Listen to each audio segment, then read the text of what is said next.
Okay. Are we live? I think we're live.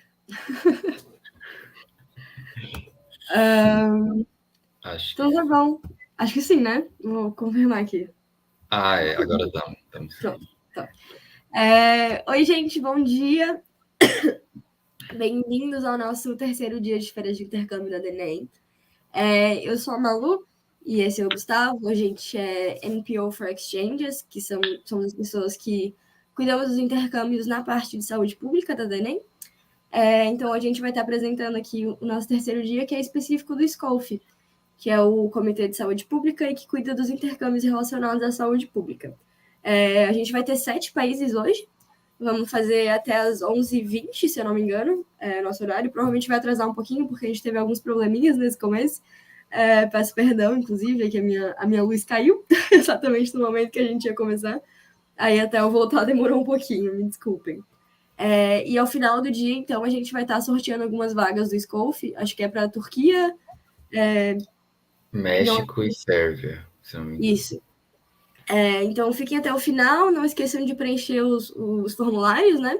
Para vocês participarem dos sorteios. E também não esqueçam de ler as exchange conditions dos países, para ver se vocês se enquadram, porque se vocês forem sorteados, mas não... E se inscreverem, mandarem a F, enfim, e não se enquadrarem nas exchange conditions, a gente não consegue fazer o reembolso caso vocês não possam ir para o intercâmbio por causa das exchange conditions. Então, é bem importante que vocês leiam as exchange conditions com bastante cuidado. A gente vai começar, então, com a nossa primeira apresentação de hoje, que é da Índia. Eu vou chamar ela aqui, então, e daí ela pode ficar à vontade. Espera só um segundinho. Raisha. Hello. Hi. We're really glad that you're here, that you've accepted our invite, and feel free to start your presentation. I think it's all right. I've just shared the screen. Yes. And yeah. Thank you so much.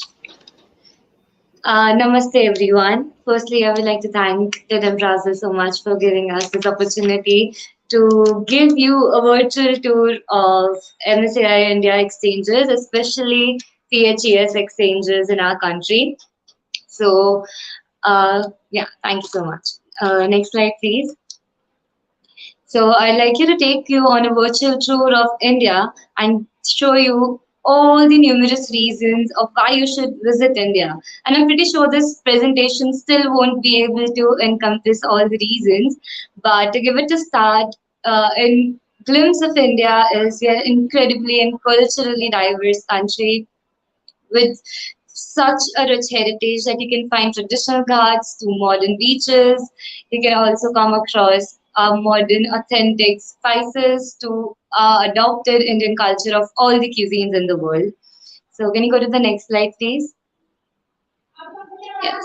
So this is our eternal heritage, from various monumental UNESCO heritage sites to one of the 7 wonders, which is the Taj Mahal. Next slide, please. Yes. Next slide. Next slide. Various different cuisines. If you come to India, one thing we can promise you is you won't leave with numerous flavors and experiences. Next slide, please. Next.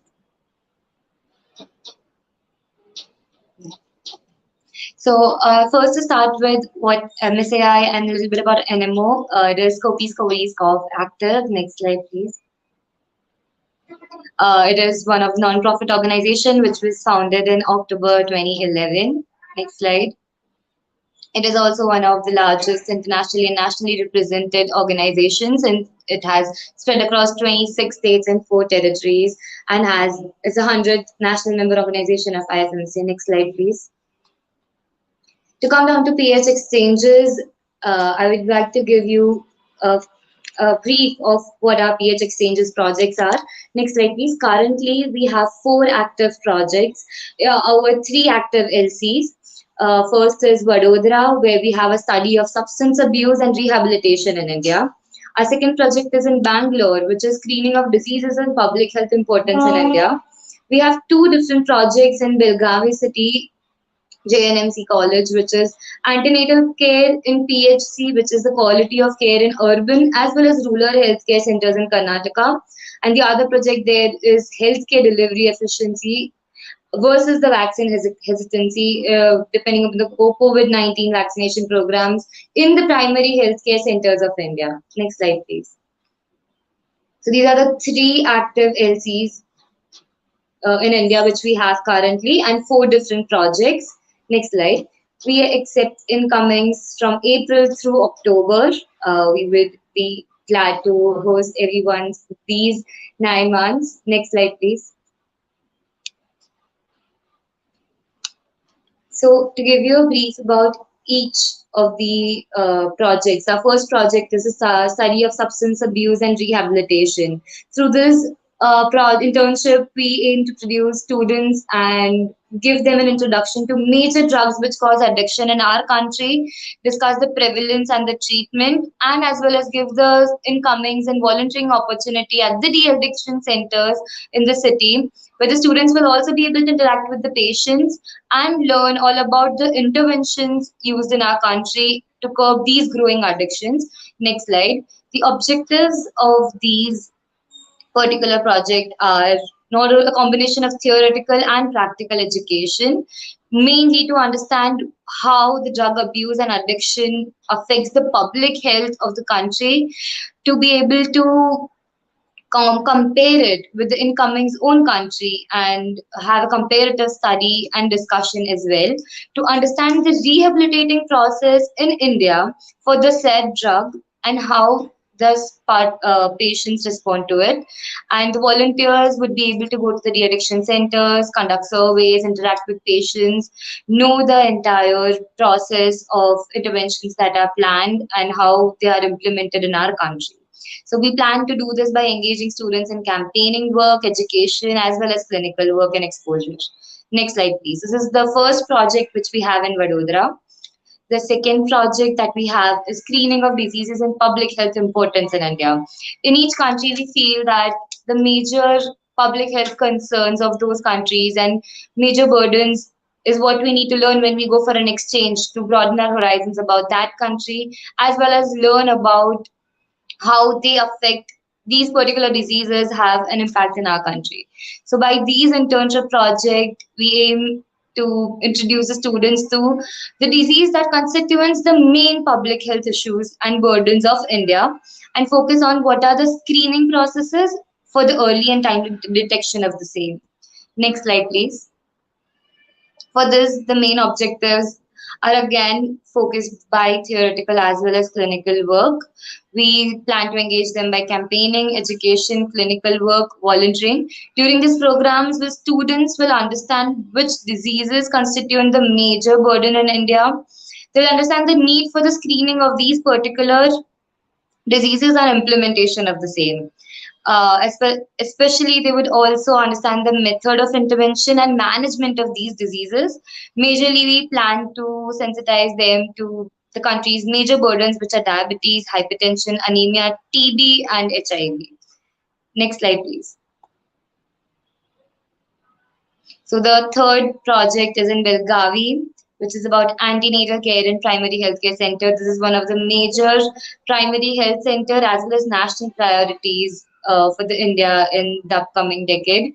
With this internship program, we plan to readily accessible all the students to to introduce them to the kind of difference between the urban as well as rural healthcare centers in India, and the difference between the type of antenatal care given there. Next slide, please. So this project would also include conducting surveys, campaigning work, advocacy, education, clinical work, to know more about the primary role of a physician at a public primary healthcare center as a clinician, and how he is a team member in an ANC investigations, in ANC projects, and management of an ANC mother. To identify high-risk pregnancies, to learn how to take special care of them, how these pregnancies are taken care in urban as well as rural healthcare centers, and how to bridge that gap. Next slide, please. So now moving on to the fourth project, fourth internship project, which is about COVID-19 vaccination program in the primary healthcare setup in India and the healthcare delivery efficacy versus the vaccine hesitancy. So India has left no stone unturned to vaccinate the population since December 2021. 90% of the population has received at least one dose, and 64% are double vaccinated. So, however huge the numbers show, but owing to the high population of India, it is not as significant as we would like to be. So, while by this internship project, healthcare providers and the people that are involved in this, we would like to showcase how the healthcare side of system is tackling with the vaccine hesitancy regarding COVID. Next slide, please.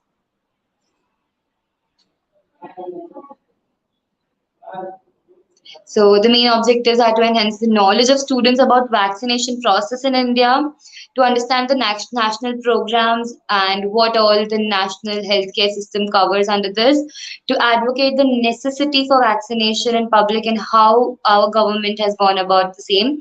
Also to learn about how the incoming country is tackling the vaccine hesitancy as well as vaccination programs, to learn more about their vaccine delivery system and ours, and they're expected to compare, discuss, as well as come to a more holistic approach and comprehension about the same. So students are to be engaged by campaigning, education, and clinical work. Next slide, please. So basically, we would like to give you a preview about primary healthcare system. Would like to rush through these slides more so. So why India? Why would you choose India as an and you're more to come for an exchange? In the upcoming years, the primary healthcare system and the public health aspect in India has shown tremendous growth and tremendous immense development for the same. And being a developing country, a third world country with huge population burden, there is patient load, there is so much to learn, and there's so much to learn for us as well as the incoming, and to compare for Indian exchanges to offer the incomings a unique blend of heritage, learning with a variety of cultural as well as experiences, which would be remarkable for both of us. Next slide. You can just rush through a few slides.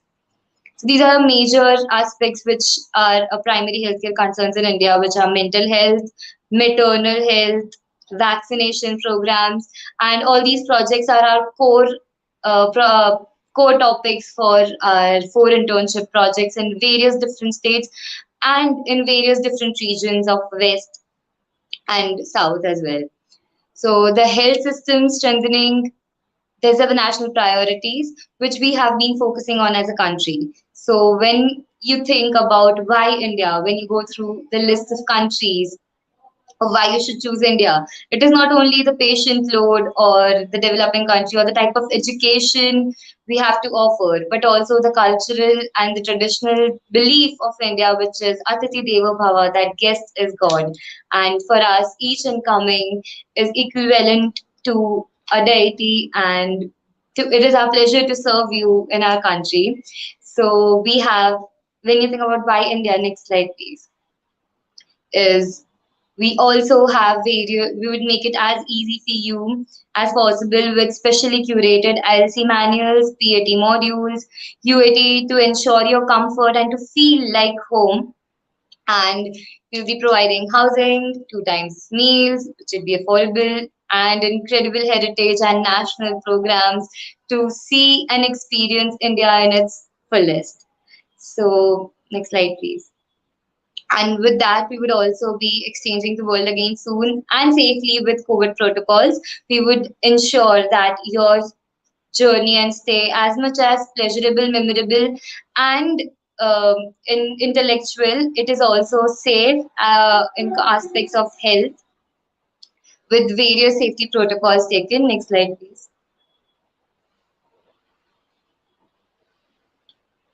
So we are looking forward to be signing new contracts as per the regulations in August meeting and collaborate with more and more NMOs and having a better intercultural aspect of public health to achieve our goal for global health together as one, as healthcare leaders of tomorrow.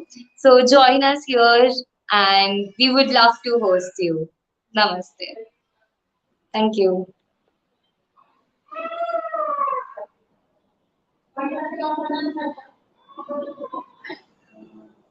Thank you so much for the presentation. It's a pleasure to have you here and to hear about your Fixe projects and India in general.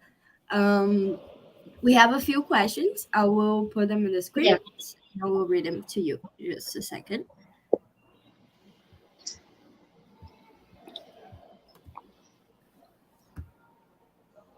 Okay. Is there a national social program in your country?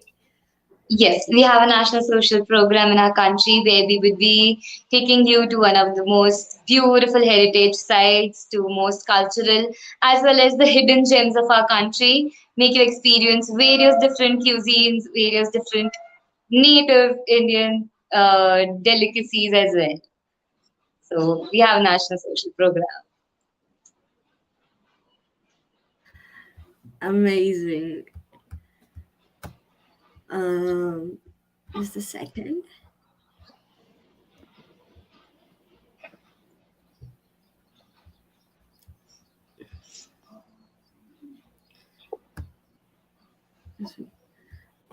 So do you think that speaking English is enough to communicate inside the hospital and, well, in the daily lives and in the project in general, or I understand.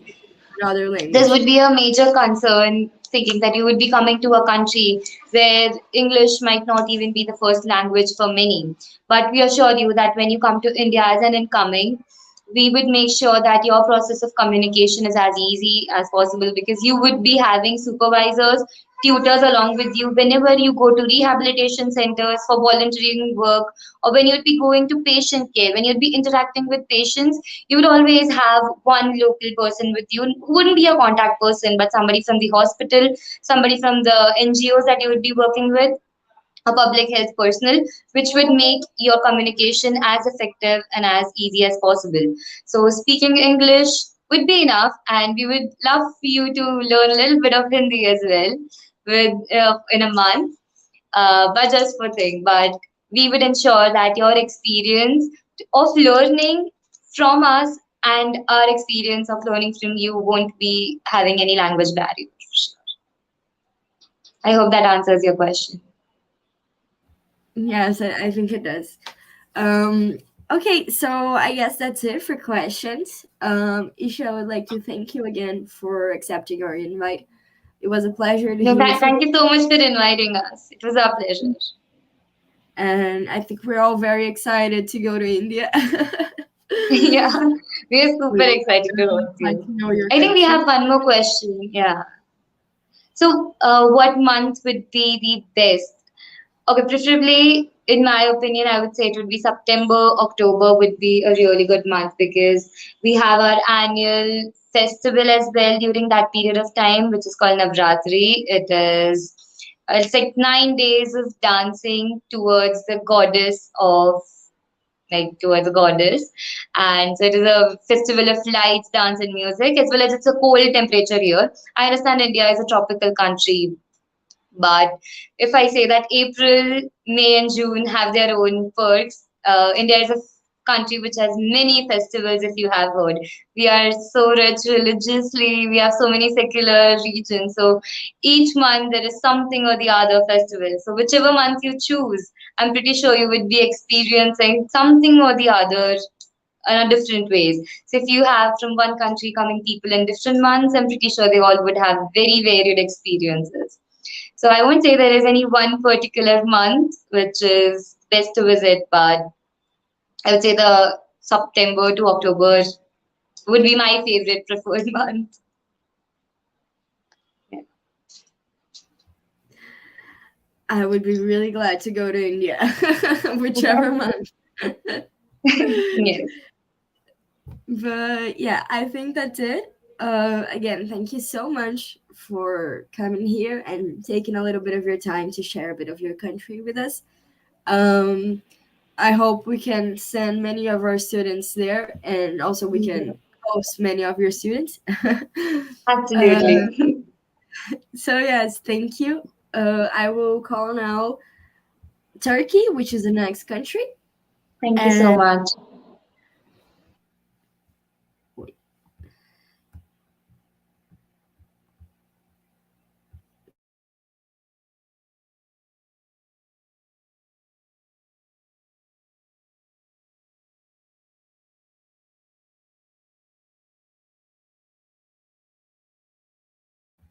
Hi.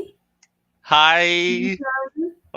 How are you? It's so great to be here. I'm Egehan. I'm the Neo in of Music Turkey. We came a lot of people. I think you can see Maria. We are like 4 or 5 people here because our term as like Neos and NPOs end in like 3 days. So we wanted to give the chance to our newly elected Neo in and our newly elected NPO to present. But it's such an honor to be here, to be invited by you. So if you want, they can start so we don't take up any more of your time. Okay, have I put everyone on the screen? Are you for? Or is there someone else? I think our screen. Yeah, you can share your screen, and I think our NPO was supposed to be here as well, our current NPO. But maybe she doesn't have the name Turk Music. Oh, her internet went kaput and she got disconnected. Okay. Okay, so I'll stop my camera and I'll let these two beautiful, amazing people start presenting. And good morning to you all, everyone from Brazil. It's really such an honor. It's an honor for us to have you here.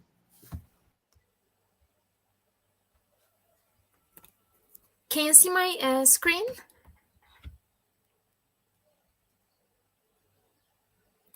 Yes. Okay. First of all, thank you, Maria, for inviting us. Today we will introduce you our Turkish exchanges and especially our public health exchanges. First of all, I must say that you will be welcome to come to Turkey. And if we move on in this way, okay, if we introduce ourselves. Hi everyone, I am Merve Kapıcı, the elected Neo in. I'm not official yet. And also Neo Azanerler sadly isn't here because he's kind of sick in these days. And Chan, and I am here. Chan. Hello everyone, I'm really happy to be here today. First of all, I would like to apologize if there is a music coming from the background because for a good internet connection, I came to a cafe. My name is Çağan Bektaş and I am the new MPO elect of Turkmenis. I'm really excited for the next term, what we'll achieve together, I hope, with Merve and Ozan, all the SCOPH exchanges. Yeah. So who we are with our SCOPH and SCOPH national teams, we are trying to increase our exchanges capacities and academic qualities. For this, we are organizing as a SCOPH national team Tape O, which has sessions as database, the perfect Leo, like the incoming term and ethics for exchanges, and training our Leos and Leo assistants. And also has the Chan will talk about something. Yeah, and as the SCOPH National Team, we work on 5 programs based on the IFMSA programs. We have communicable diseases and immunization, healthy lifestyles and non-communicable diseases, environment and health, mental health, and also health systems. And we have done 4 national seminars based on these programs throughout last year. Okay, so I will talk about our exchanges. And Turkey has 81 cities. It's kind of a bridge with Europe and Asia. Our capital city is Ankara, but the most populous city is, of course, Istanbul. It's most of the popular and the most crowded city. And our population is 82 million people. Okay, you can move on. So Istanbul has of two continents. The city embraces Asia on the one hand and Europe on the other hand. Istanbul is the Turkey's most populous city and its cultural and financial center, located on the both sides of the Bosphorus, the narrow strait between the Black Sea and the Marmara Sea. Istanbul bridges Asia and Europe both physically and of course culturally. And Istanbul is very famous for its dynamic day and amazing nightlife. And Ankara is our capital city, as you can see here. And Izmir is the most livable city with its beaches, restaurants, and with its lovely and friendly people. And you can be sure I will talk about more Izmir in next slides.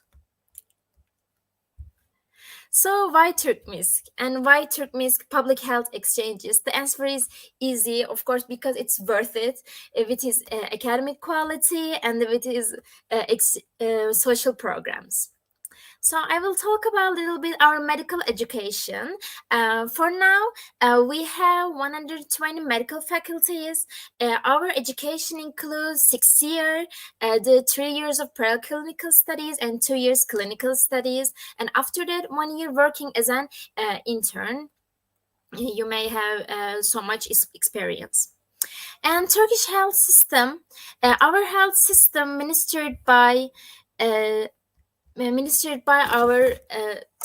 controlled by our Ministry of Health through a centralized state system. Per one doctor, there are an average 573 patients. And top 10 causes of death in Turkey from the most common to the list. First one, ischemic heart disease, and second, cerebrovascular disease, and it follows it Alzheimer, COPD, lung cancer, diabetes, chronic kidney disease, sadly road injuries, and hypertensive heart disease and lower respiratory infections. And as a doctor, seeing 573 patients every day is hard. But on the plus side, you may have chances so many patients as an incoming and different cases. People grow from these experiences and learn so much things. And as you can see in the diagram, the problems were the biggest facing in the healthcare system in Turkey: access to treatments and long waiting times, cost of the accessing treatment. In some hospitals, there is no enough staff, sadly, and low salaries for doctors. And also, with every year, population increases against number of health workers. And of course, the Turkish food, with just one word, they're amazing. And in here, probably most people know baklava. It's a layered pastry dessert made of filo pastry, filled with pistachio or walnut, and sweetened by sherbet. And also, you must know about Nusret. He is known with salt bee, and he's famous with his restaurants. Also, you must try our kebabs, Adana kebab and Urfa kebab. You must really try it. And also, in here there is a mantı with inside of it yogurt and meat and also sauce. And now Chan will talk about our public health exchanges more, our programs. Thank you, Merve. And why Turkmenistan public health exchanges? Because Turkmenistan has a really large capacity and has really high quality of exchanges throughout the years. And also Turkey, the Turkish people are really welcoming to the tourists. And also we plan really good social programs because, so for example, Izmir is a really beautiful city with so many opportunities, so many places to visit, which Merve will show you in the next slides. Okay, we can pass this one. And now some general information about our internship. The name of the internship project is Community-Oriented Primary Care, and it will take place in Izmir University of Economics, which is in Izmir, in the Department of Public Health. The type of department is in a hospital or in a medical institute, and the head of the department is Professor Dr. Gönül Dinç Porosan, and below you can see the address of the university. Yes, you can pass this slide. And you can see the pictures from the University of Economics, which is a really nice campus with green scenery and a really good amphi. You can pass also. And some more general information. The exchange will take place in March, April, May, September, October, and November. And 4 exchange students will be accepted.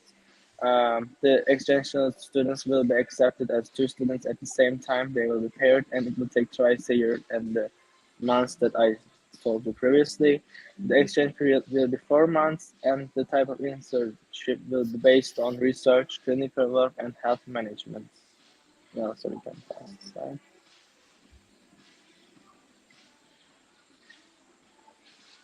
And you can see the institutes of Izmir University of Economics, the laboratories, and also the cafeteria, and the opportunities that you can have if you attempt the internship. What is required for the public health exchange? You should be a medical student or be graduated student that less than 6 months before the beginning of the exchange. The aims of the internship is to teach the work step of community-based primary care in the public health department and to determine a society based on these steps, and also carrying out primary healthcare studies on the diseases that this community is like to have. The community in Istanbul, the hospitals that you will experience, to meet people over that community. And also we can pass this slide.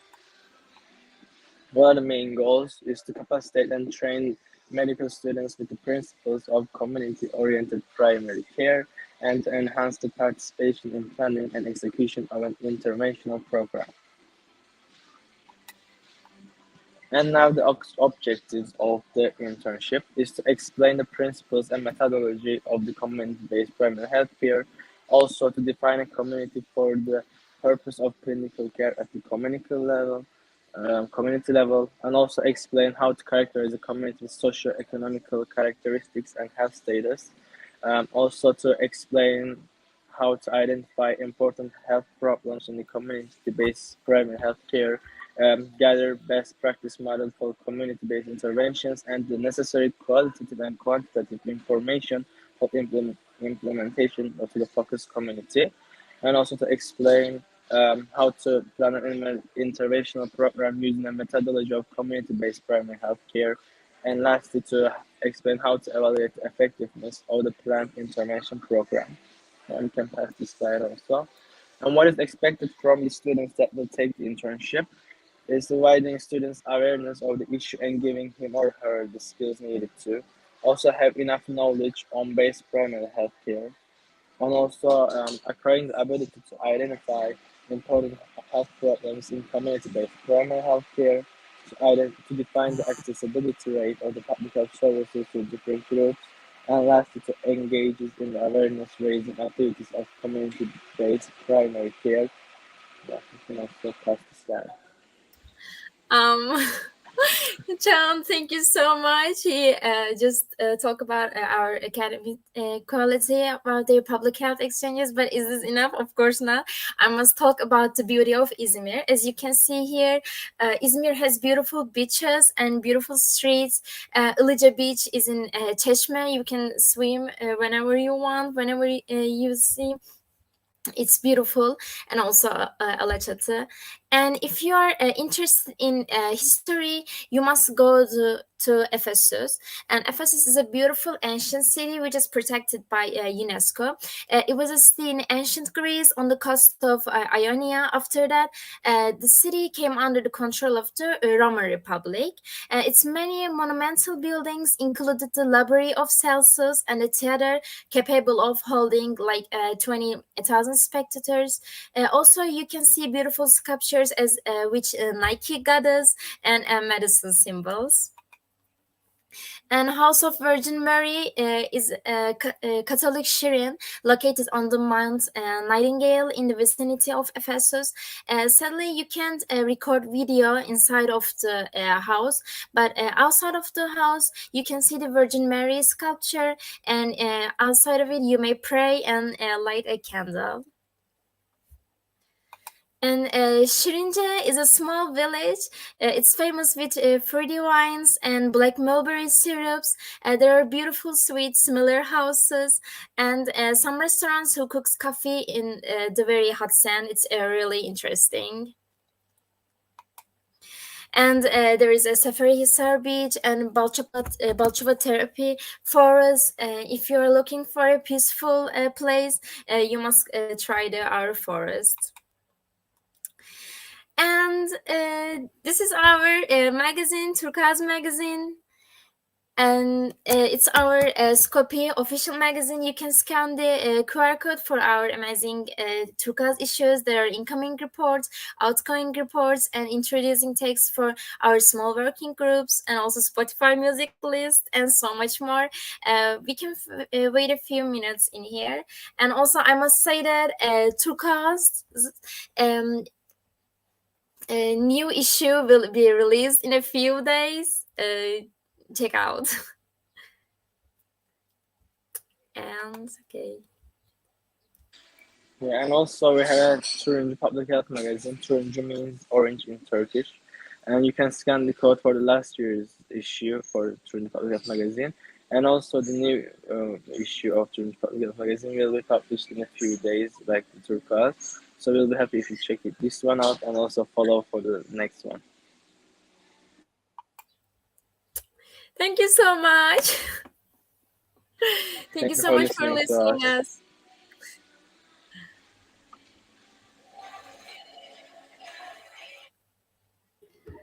Guys, thank you so much for the presentation, for your excitement. It's and our mascots are waiting for you in August meeting. You know, it's in Turkey, in Istanbul. We are looking for you. Oh, it's a pleasure to have you here. A pleasure to hear from you and to feel your excitement to talk about your projects and your exchanges. It was really great. We have a couple questions. I will just share them in the screen so you can read them. Just a second. Wait.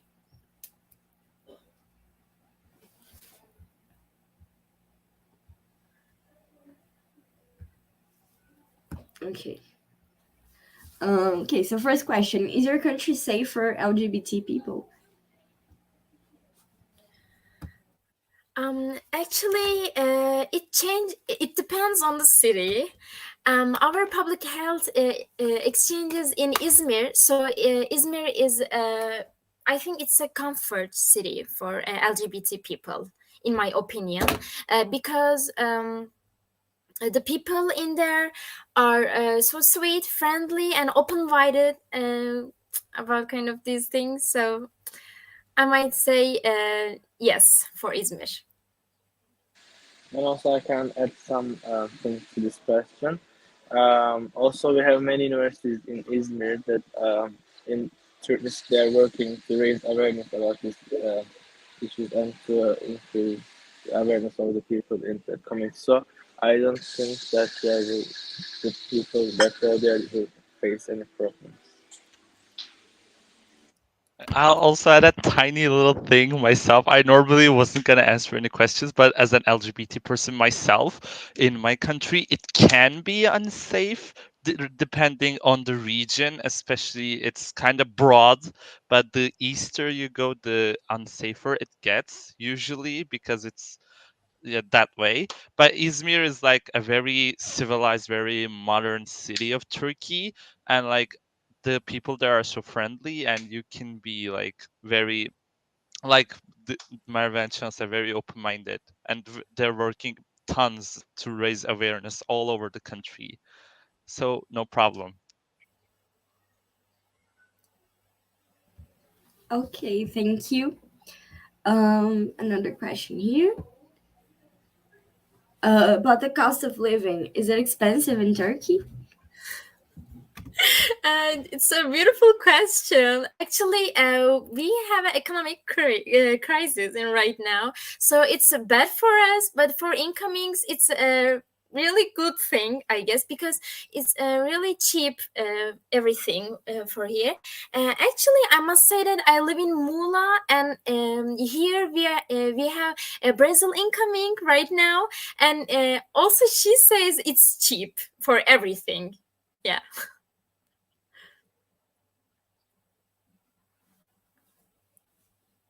Okay. I guess that's it for questions. Again, I would like to thank you all so much for coming here, for accepting our invite. It was a great presentation. It was really helpful to get to know Turkey a little bit more, and your Fix as well. So yeah, thank you so much for coming, and thank you for taking a little bit of your time to talk to us a little bit. Thank you very much for so much. inviting Yeah, thank us. you, and can't wait to see you all in August meeting. It's gonna be a blast, seriously, and we Oh. can't wait. Unfortunately, I won't be there, but there will be many people from DENEM Brazil, and I count on them to represent me. Okay. But yes, I would really love to meet you all there. Unfortunately, Thank not gonna happen, you. but maybe next time. Okay. Okay. But yes, Yes, thank you Maria, guys. thank you. Bye. Thank Thank you. you. I will now call the next country, which is Serbia, I guess. I think. Wait a minute. Just a second. Hi. Hi. How are you? I'm fine, and you? I'm good. I just, Welcome. thank you. Thank you for inviting me here. I'll try to share my presentation. Just a second.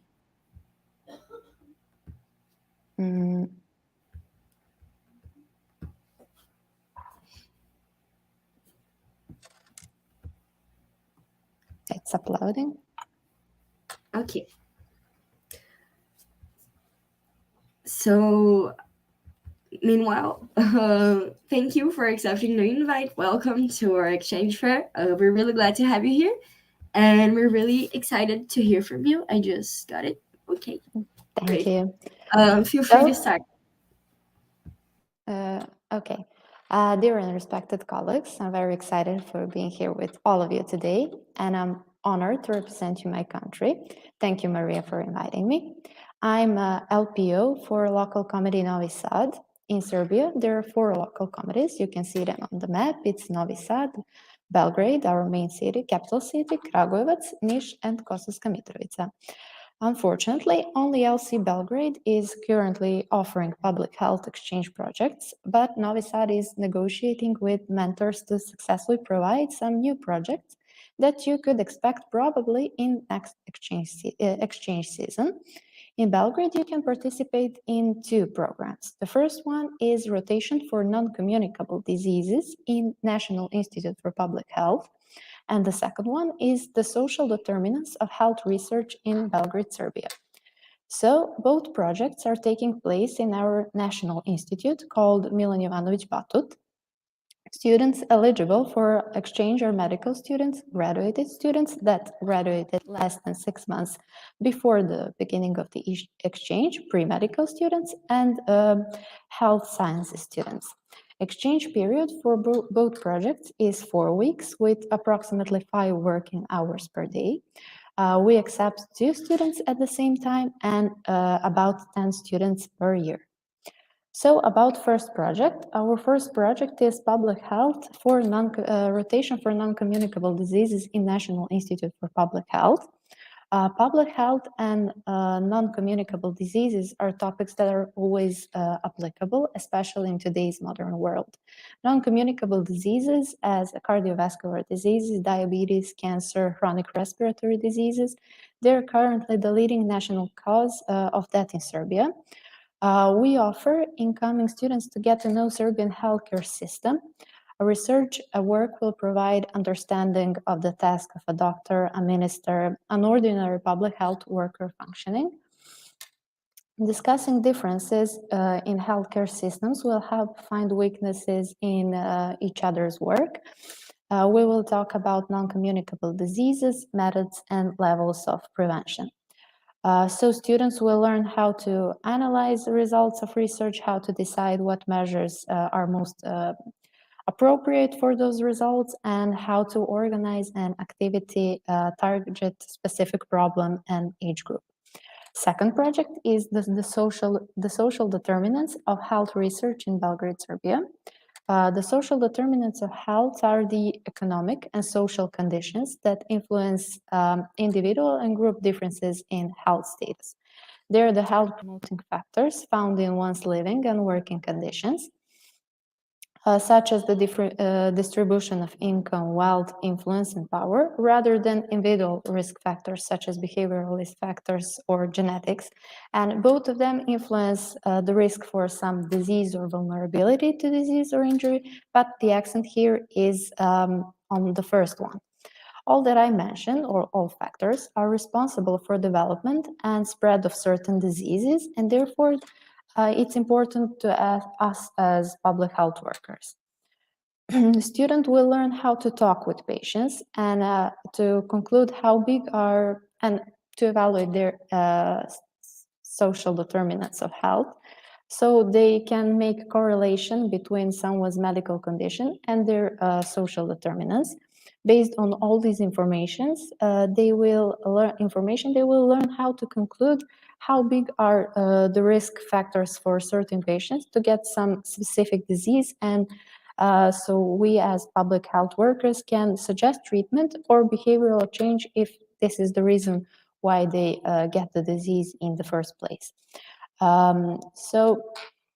In both projects, students will take part in mentors' everyday work. They will observe, learn, and help mentor at the end of the project. They will be encouraged to organize an activity with the result of research. And if that's not possible, they will just present their results. And something about my country, if you ever Googled about Serbian people or Belgrade, you probably noticed that two results were at the top and they were repeating constantly. And we can guarantee that we offer both of them. That's delicious food and insane nightlife. But Serbia is not only about hedonism and celebrating. We have very rich culture, plenty of medieval century monasteries and fortresses. Also, we have previously mentioned delicious food and wonderful nature, but I think the most important is that we have plenty of people there that are ready to join you in all social activities. We have national social program, and we can make your exchange unforgettable. I hope you found this interesting and inspiring, and I'm looking forward to seeing any of you or your colleagues in my country. Thank you.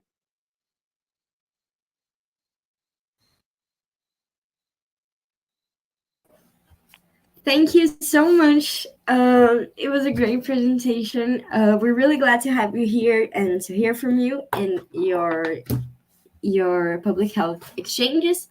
I have a couple of questions here. Just a second.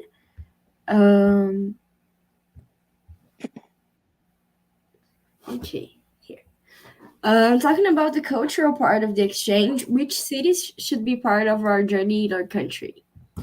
Well, exchanges are taking place in Belgrade, but you must visit Novi Sad. I'm from Helsinki, Novi Sad, and it's not subjective. I think that it's a specific city because of the mix of the cultures. It's on the north of my country, and it has you can see the affection of maybe some Turkish influence, but also Austrian influence because of its specific location. The architecture is great. It's this year it's European capital city of youth, some kind of that. Also, beside Belgrade, there is Niš at the south of the city, because every city has something specific, but I would recommend those three at the first place. So Novi Sad, Belgrade, and Niš. Great. Okay, another question here. What languages do you accept in your country for the exchange programs beside English? I'm not sure if there's any other language than English. I mean, I will check in the program, but I'm not sure.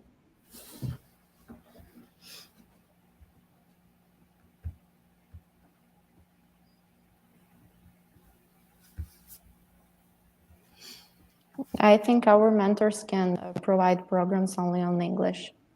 Okay. Okay, thank you. You're welcome. Sorry. Next question and last question. What month do you think is the best one to go on exchange? I will suggest July and August. It's for both projects because the national programs, social programs are best in those months. We have last obligation on faculties, and it's a great weather outside. So I think July and August. Great. Okay, so I think that's it, Mirjana. Thank you so much for coming, for accepting our invite. It was a pleasure to hear from you and to hear about Serbia and your public health exchange. We are really glad for inviting me, and I hope we'll see some of you or your colleagues in our country. Yes. Okay, thank you. I will now call Mexico, which is the next country. Welcome. Hi, welcome. Welcome. Thank you very much for your invitation. I'm so glad to be here. Thank you. I'm going to share my screen. Okay.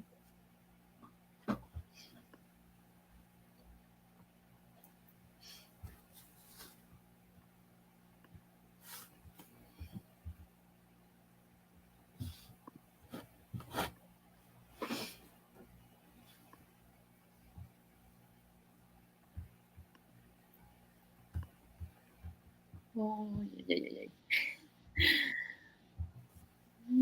I'm having some problems.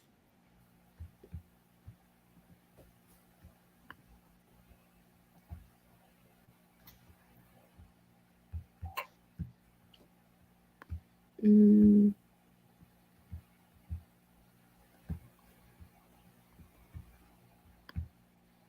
can see my screen, right? Not yet.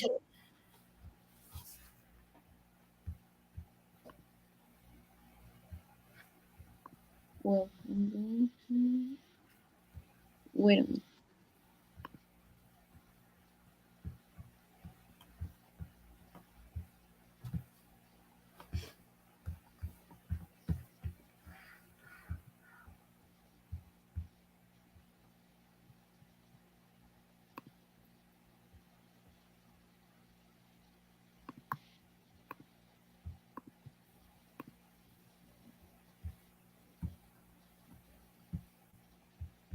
If you want to, you can also send me the presentation and I can share it.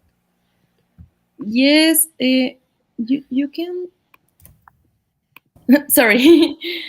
Okay. Thank you. You can see it? Okay, now I can. Yeah? Yes. Okay. Great. Okay. I'm sorry. No, it's all right. It's a pleasure for me to be here. My name is America. I'm the POS here in Mexico. And I'm going to talk about a project. I'm sorry, it's only one project. I know that maybe you can expect more projects from us, but it's another one, but it's in review. So I'm going to presentate this one. The name of the project is Immersion in the Community, a transdisciplinary strategy based in art to provide primary healthcare. This will take place in an Institute of Health, Nutrition, and Food Research that is going to be here in a city that is called Santiago de Querétaro, here in Mexico. In this slide, I already put 4 pictures about the city, so you can have another panorama of where you can be coming from this interchange. The main goal for this interchange is to promote the exchange students' involvement in building a transdisciplinary strategy to approach and educate the community and non-communicable diseases with help on different areas, musicians, psychologists, nutritionists, among others, to accomplish an art-based program. You know that it's difficult, so you can reach a community because of the language or another ones, and the use of art, it's a good way so you can reach them. What is this interchange is going to be about campaigning and education, research, and there will be no formal teaching. There will be informal sharing of information, guidance, and mentoring on the ground in the area of public health during the internship. We will provide lessons of art depending on what will be the student selection, and an empathy course before going to the community.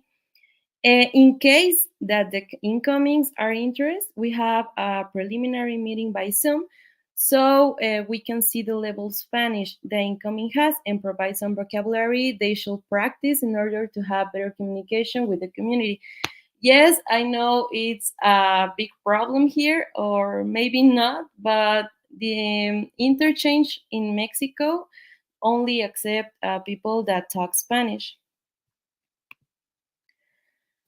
And the role of the students, we expect from the students determination and empathy so they can make the most out of this experience. Also, knowing about primary healthcare applied in the community should be helpful. About the outgoings, the outcome, the student, they request from the student a presentation of their experience that they had there, and also they can work as a co-writer in a paper that the committee will take out. Also, they will be providing a performance-based letter of recommendation. About the learning, the student will be learning about the main comorbidities in Mexico, acquiring clinical, practical skills living and working in a different reality. They will have contact with the population and health professionals in addition to interact with the community and Mexican students. They will be learning new ways to approach the community, like I mentioned before, using the art. Also, it will be an unforgettable and extremely valuable experience, which may lead to changes in the service that they are involved or will be involved in the future. About the requirements, these are the requirements: to bring white coat and white clothes to be working in the field, the copy of the passport, of the health insurance policy with the foreign coverage, and the negative PCR SARS-CoV-2 test that doesn't surpass 5 days before your arrival. And the details. How long this will be taking? 4 weeks, like it's 1 month, in 6 to 8 hours of work per day. In the months available for this interchange is July and December, and they accept 2 people for month, in total 4 people in a year. And that's it for me. Thank you very much. Thank you so much, America. Oh, sorry. Sorry. It's fine, it's fine. We have a question here. Just a second. Yes.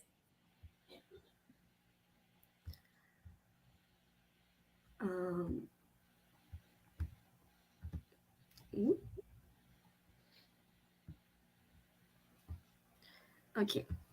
Here. Is the cost of living expensive when compared to other countries in America?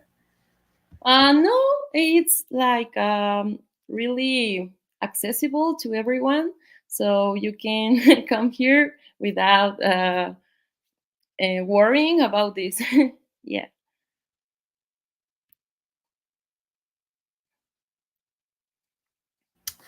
And how is the current situation of the pandemic in Mexico? Are there any restrictions for Brazilian students?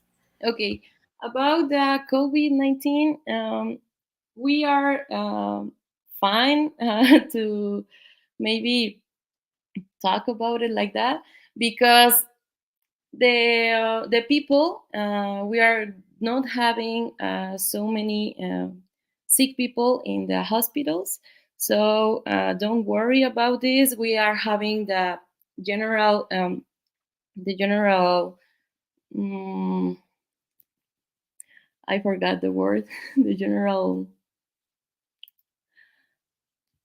I forgot the word. How do you say it? The general, like when you use a mask, when you um, are washing your hands, and I already forgot the word. So don't worry about the COVID. We are taking an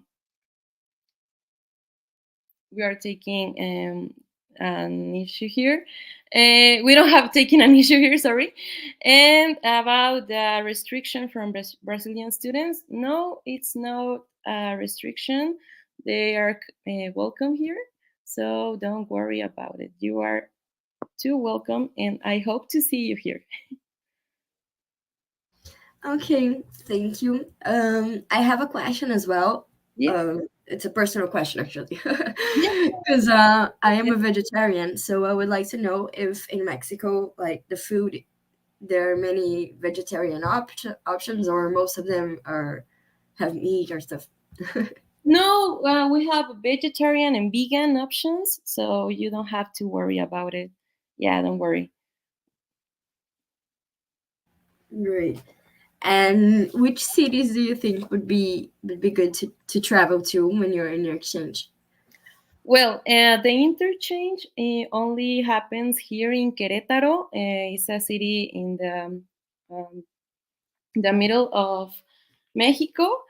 But if you want to, you can maybe go to travel around the country. And I know and I hope you will not be how do you say um, you will not regret it. You will not regret it. Yeah, I know that Mexico is a great country to visit, so you can came from the interchange, but you can also go to visit another cities and beaches and yeah, museums maybe. Great. Yes, Mexico is one of the countries I really want to go to. Yeah, I hope to see you here and all of you guys. We are a country that not only party, but yes, we are a too happy country. So you will not regret it to came here to Mexico. Okay, and another question: is speaking Spanish required for the exchange? Yes, unfortunable. Yes, we only accept people that talk Spanish. Like I mentioned before, the people that want to came here, we can have a Zoom meeting with them to maybe um, check out how's the level of Spanish, and maybe give them some vocabulary that they will be um, really good to learn, because they will be treating with people in a community here. So yeah, they will be needing Spanish. It's about the interchange is about healthy lifestyles and non-communicable diseases applied in the community, so we can have inclusive language with these people that we are going to intervene. Okay. I think that was the last question. So I really want to thank you again for accepting our invite and coming here to take a little bit of your time to talk to us about your country and about your public health exchanges. So yeah, thank you so much for coming. Thank you so much to you guys. I hope to see you soon in Mexico. Yeah, I hope so. Okay, thank you. Bye.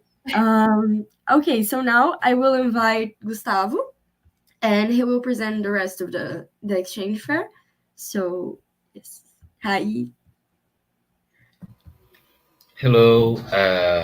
Yeah, so now we're gonna listen about a bit about Germany. I guess Tessie's already here. Yeah, I will add you. Oops. Yes, hi.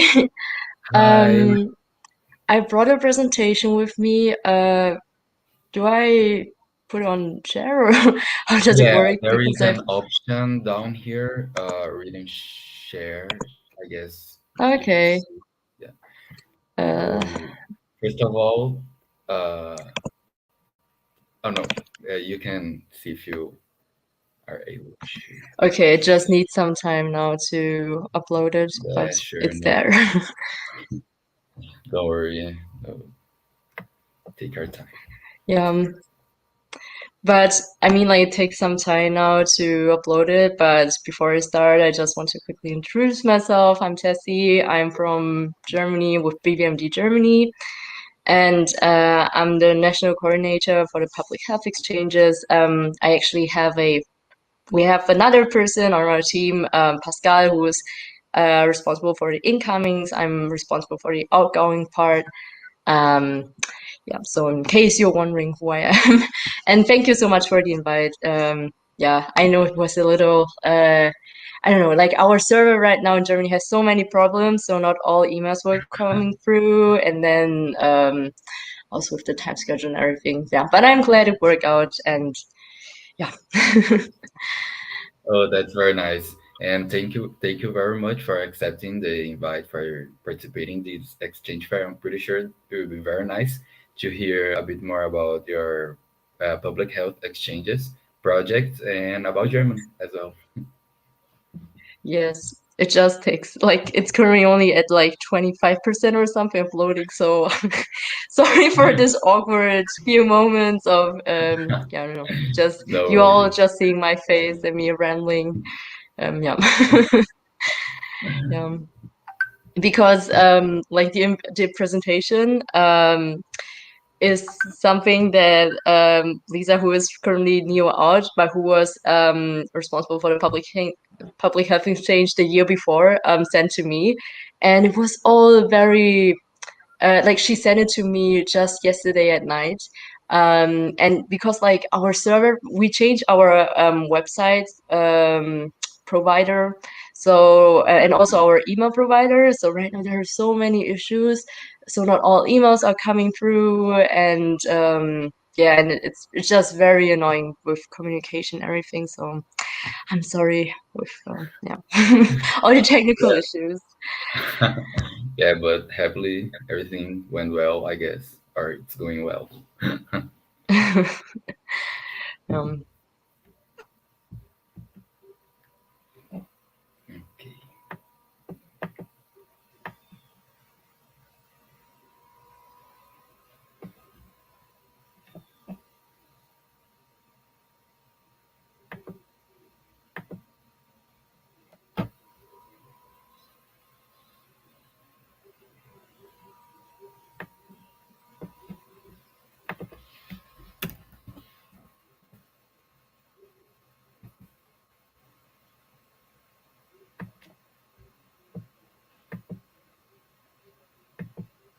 Okay, right now it's like at 75%, so I'm hoping it only takes like 1 other minute or something.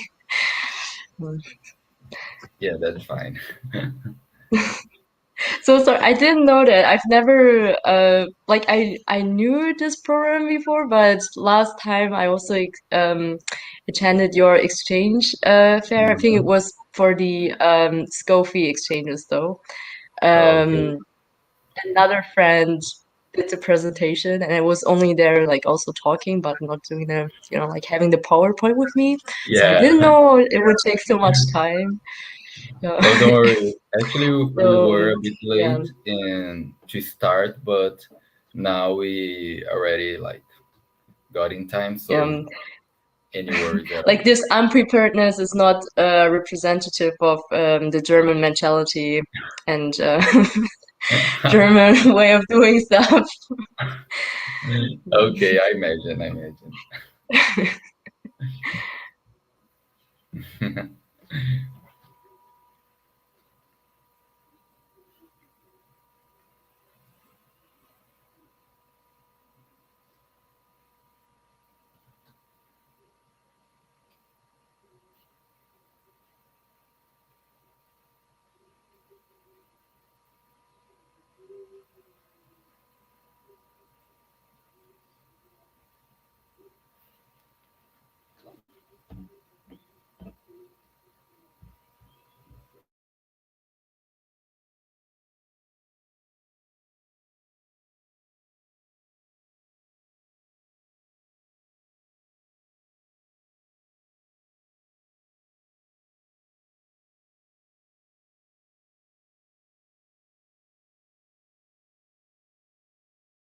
Okay, I think I got it. Oh, nice. You can see everything, right? Yeah, everything is fine. You can start and take your time. Okay, perfect. Okay, so yeah, again, thank you for the invitation. I already introduced myself, but here you can see a picture of our national team. It's not a current picture of our team. It's the picture of the team the year before, but due to circumstances, we basically ended up doing a second term, but just in different positions. So almost everybody you see on this picture is part of our team right now. So we have 2 people for SCOPH, SCOPH exchanges. We have 1 general secretary, of course, our vice president for international affairs, and 2 people working in our office in Berlin, who are not on this picture, but you will see them later. So yeah, welcome. We have, as I've already mentioned, we are a very big team in Germany. You can see the second slide, right? If not, let me know in the chat because sometimes there are issues. Yeah, but basically, our incoming and outgoing department, they are strictly divided, and we have a lot of contact people, nice social programs in our local committees, yearly Leo and Laurie weekends, and of course our 2 staff members who are working in our Berlin office, who you can always reach out to for bureaucratic stuff, especially when it comes to visa issues and stuff like that. Then our NMO BVMD Germany represents around 90,000 medical students in Germany. I think by now it's even more. So right now it should be around almost 100,000 medical students. We had 3 annual meetings for our just for our organization to come together. 1 fun congress in December. A lot of projects, and currently 36 exchange LCs that are active in our exchange program. Hopefully a little bit more. I also have to say that because of the pandemic, some things got, like some LCs, unfortunately, their activity died down a little bit, but we're hoping we'll get better and better. So here you can see a list of all the LCs that are generally active in BVMD Germany for our exchange program. I can tell you already that there are only 2 cities who are active in our public health exchange program, which is Bochum, so the 3rd city you can see on this slide, and Heidelberg, which you might have heard of, is the oldest university in Germany and very nice to study in. But I mean, like generally all the LCs are very nice wherever you are. We also have smaller LCs, for example, Essen. You can, yeah, like I think this picture that you can see are very representative of the LC activity right now. Like we still have exchanges going on, but it's not the same kind of capacity that we had before pre-COVID. But we're trying our best to get everything rolling again. So we normally have around two, like we hope to get like 2 incomings per season in each LC. And here's another LC, Lübeck. It's in the northern part of Germany, very nice. Yeah, as you can see, Germany has many different kind of cities. Some are more like have more this industrialized way of looking, and then there are like more historical ones such as Lübeck. Mainz is another one, Marburg, Würzburg. I think you can look them up all online, but generally, whichever city you pick, I think you will mostly end up in a nice city, as long as it has your department of exchange that you want to do. So what do we offer for our incomings? We generally give them 50 euros per week for boarding. So generally we want to have our incomings to have like one meal that is being provided at the hospital, but we also give them 50 euros for their own expenses. Then normally we host them in student flats, sometimes host families, but mostly it's just flats. We have our local social programs and sometimes national social programs as well. So this year in July, for example, we have one in Tübingen, which is like in the south of Germany. So we will invite all incomings to join. And if it works out, we also try to provide our incomings with an upon arrival training, so they learn basic skills such as like stitching and like a cultural introduction to our healthcare system. So yeah, even though you're not like 100% prepared when you come to Germany, you at least get some sort of taste of what you will see. Then we have a virtual NFDP now. So of course, beer, Bratwurst, Brot, Schwarzwälder Kirschtorte. It's all very delicious, but yeah, like you just have to try them out. Some people like them, some don't. If you have any questions on the food, you can, of course, ask me. Yeah, and even though it says sausages, we also have, of course, like great vegetarian, vegan choices to have. Yeah, anyway. Now for our regional networking, we have 6 regional networks. So when incomings come here, we try to do social programs together just in this one region. So people who come to Bochum will be connected to people who are also coming to like Cologne, Düsseldorf. And so we have joint up and arrival trainings. And it just gives the incomings generally more opportunities for the social programs. And they can do stuff together. So yeah, here you can see a picture of our last year's National Social Program, which was also hosted in Tübingen. It was very fun. I think we had 30 people or something attending, and as you can see, people really enjoyed that. Yeah, so it's normally in the summer months, by the way.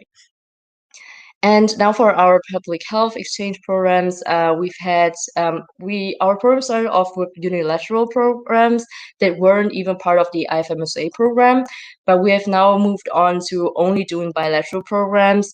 So currently we have 11 bilateral contracts. We also have like 2 contracts, at least with Brazil, DENEM, of course. And currently we have 3 or 4 projects in Germany, and we're hoping to expand our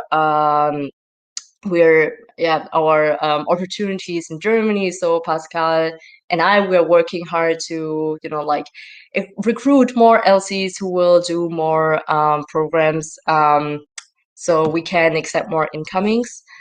So we had about 70 outgoings in 2018, 2019, which was pre-COVID, of course. I think by now, because we only have 11 bilateral contracts, we only can sign up 11 people outgoings, but like we're working hard to expand this project, this movement. Yeah. So we have one project in Bochum, which is basically working in the local authority. It's actually my LC. So basically, you get a general understanding of functions and duties of an urban German public health department.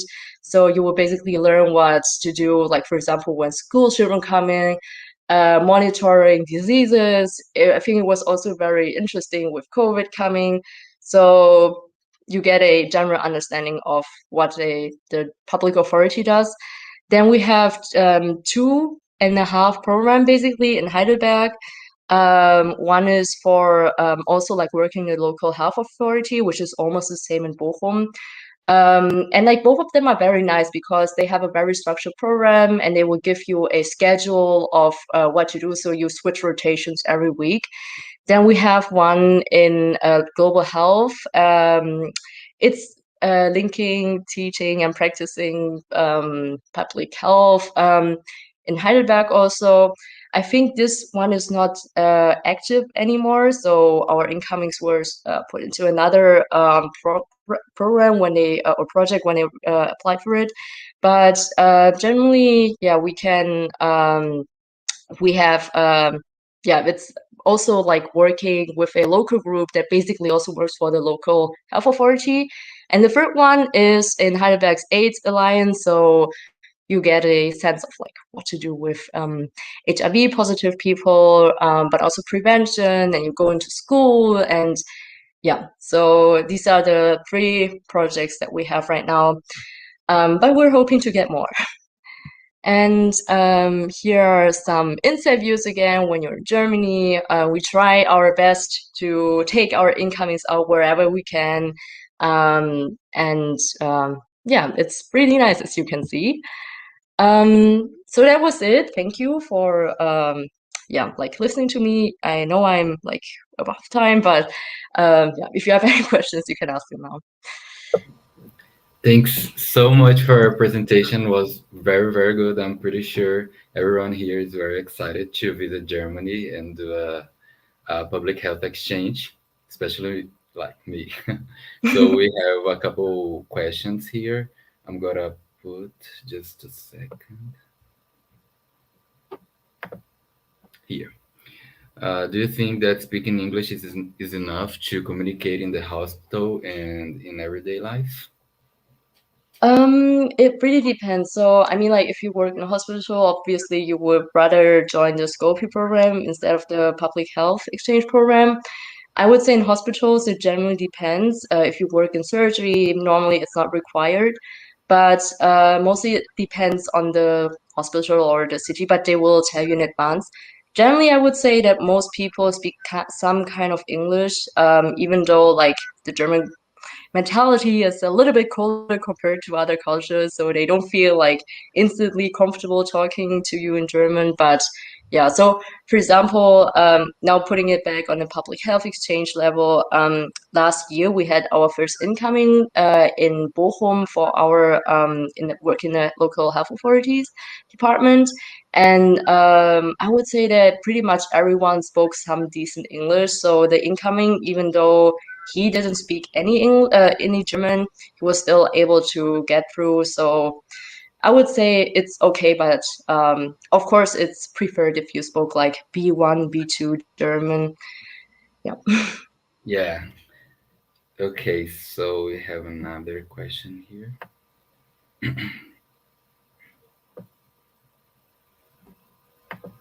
Here. And how is the cost of living? Is it like expensive? Like how it is? Oh, good question. I would generally say it's like average. It's not too expensive. So for example, going to the supermarket, it's very cheap compared to other countries and other European countries, especially. It's rather expensive if you like want to eat out. Like it's still okay, but like if you want to get a decent meal when you go out with friends, it's about 10 euros at least. But I mean, like, you get pocket money from us, so if you live like very strictly, it would be enough to, you know, like, just get through the day.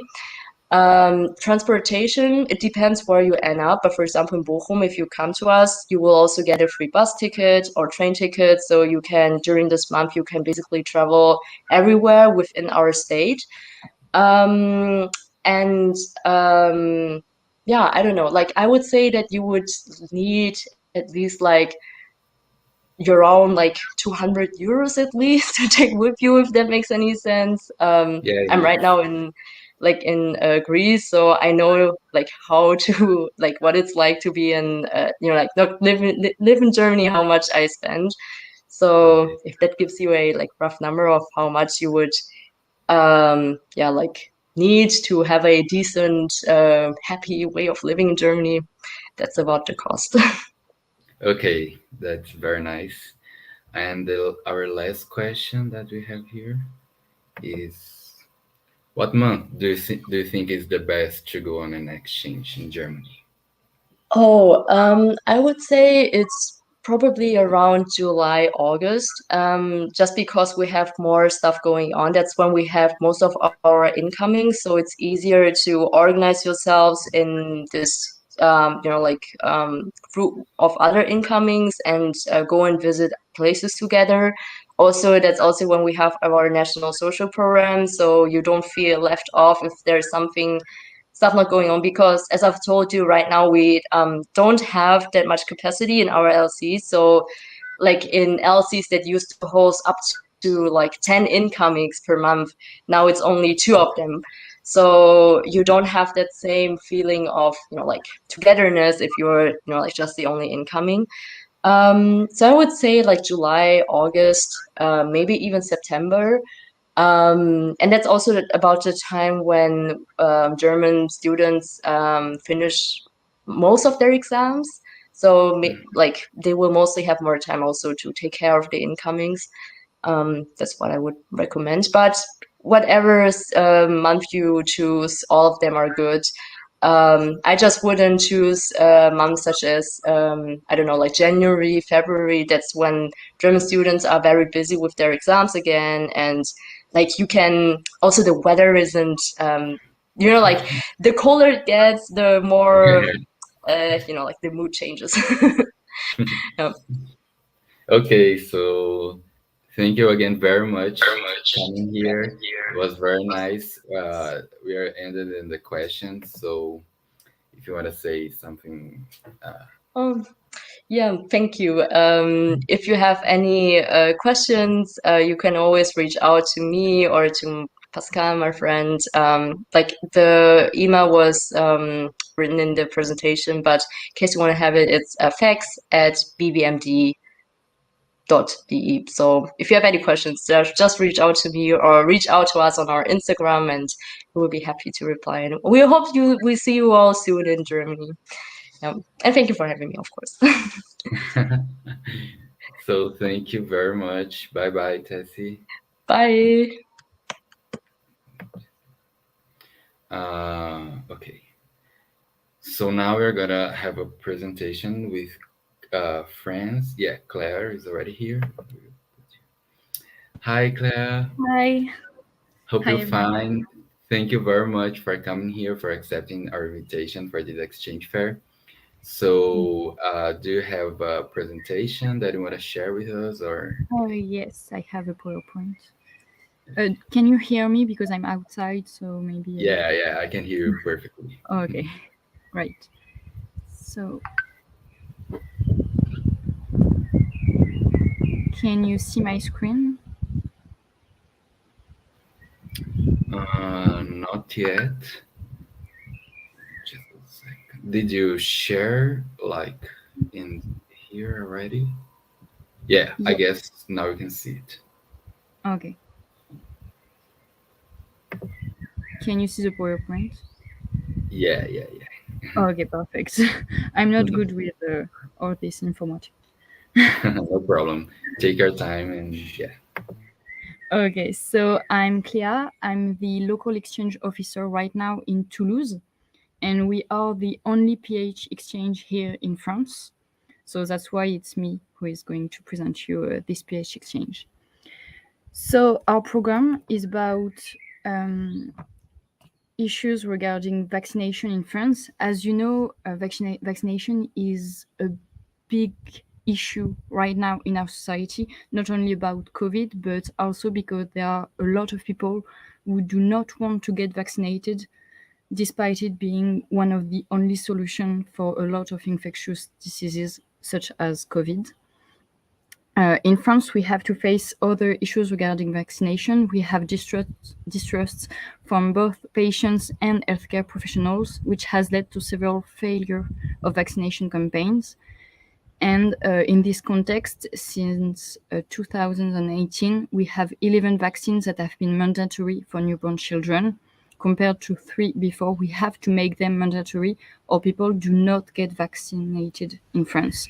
So it's really a big issue, and that's why we wanted to make it the subject of our PH exchange, because we think that it can be appropriated by everyone, and everyone can just learn something from it. So we have different goals during our PH exchange. We want you to know how we make vaccines, how what is the vaccinal coverage rates, what is the safety about vaccines, how does it work, how do we make them. And for that, we want you to discover different approaches regarding vaccination and points of view. We have several fields that we'll go through, and I will talk about later, but you have pharmacology, public health, and infectiology. And we want you, which is the most important part of our PH exchange, we want you to confront patients, and patients who will refuse vaccination or will show sign of hesitancy, and then learn how to react in such situation and what to do as a healthcare professional, what you can do about it, and how to persuade patients, not really, but more how to explain to them how does it work, what can they gain from it. Since it's such a big issue nowadays, we want healthcare workers to understand and to be better at explaining to people how dangerous it can be not to be vaccinated today. So the program, you will come for 4 weeks in July. It is only in July. And you will go through 3 different departments. You will be for 1 week in the pharmacology departments, where you will have staff meetings, debates. We learn about adverse drugs reaction and researches concerning vaccines. And then you will go through for 2 weeks in the infectious disease department, which is one of the best in France. And then in an association, which is a vaccination and tuberculosis center. And in these last 2 departments, students will not only remain in the center, but they will follow their tutors in homeless shelters or migrant centers, and they will interact with patients showing signs of hesitancy regarding vaccination. So it's really the most important part for us, is that it's not just, you will not just look at people, you will react and you will interact with them. It's the most important part, is that you will be a part of the program and you will do something. So, during your stay, you will be at your internship about 7 hours a day, and the rest of the time you will be welcomed by our social program, along with other students doing a SCOPH exchange. So we have only 2 students who will go through the PH exchange, but we have about 20 students who are in this SCOPH exchange. So you will not be alone during the social program. So here we have Paris, which everyone knows, but not many people know Toulouse, which is in the south of France, so it's right here. Toulouse is a very attractive city in the south of France, which is also named the Pink City, because when the sun shines, bricks on the wall seem to be pink. Toulouse is at 1 hour from the mountains and 2 hours from the ocean, so prepare yourself to travel a bit during your stay to discover all the beauty of the country. You will be able to go to Paris, see the fireworks of the 4th of July near the city of Carcassonne, which is the photograph that I'm showing you, and which is the most famous fireworks show in the country. And of course, you will taste so many wonderful new dishes that you will never want to leave. And especially Toulouse specialties, we have the cassoulet, which is, if you come to Toulouse, you have to try it. So thank you for your attention, and if you have any questions, do not hesitate to ask them.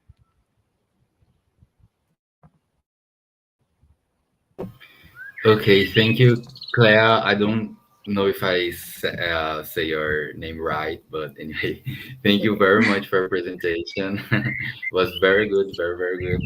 I'm sure that everybody here likes and want to visit France.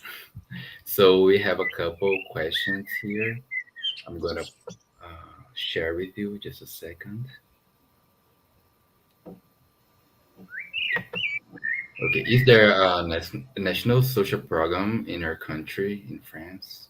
So we have a social program, but it's not national. Every city does its own social program.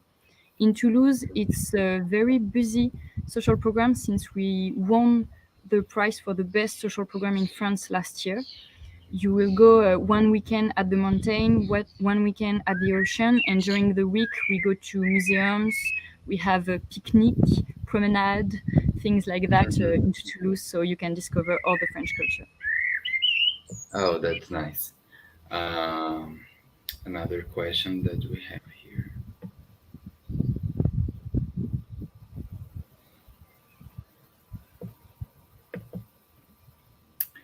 And how is the cost of living in France? Is it like very expensive, or how is it? It depends on the city where you are. Obviously, in Toulouse, it's a bit expensive, and that's why we provide 1 meal a day for all your stay, and you don't pay transport and the location where you live. So we do everything we can so you don't have to pay a lot. The social program is free also.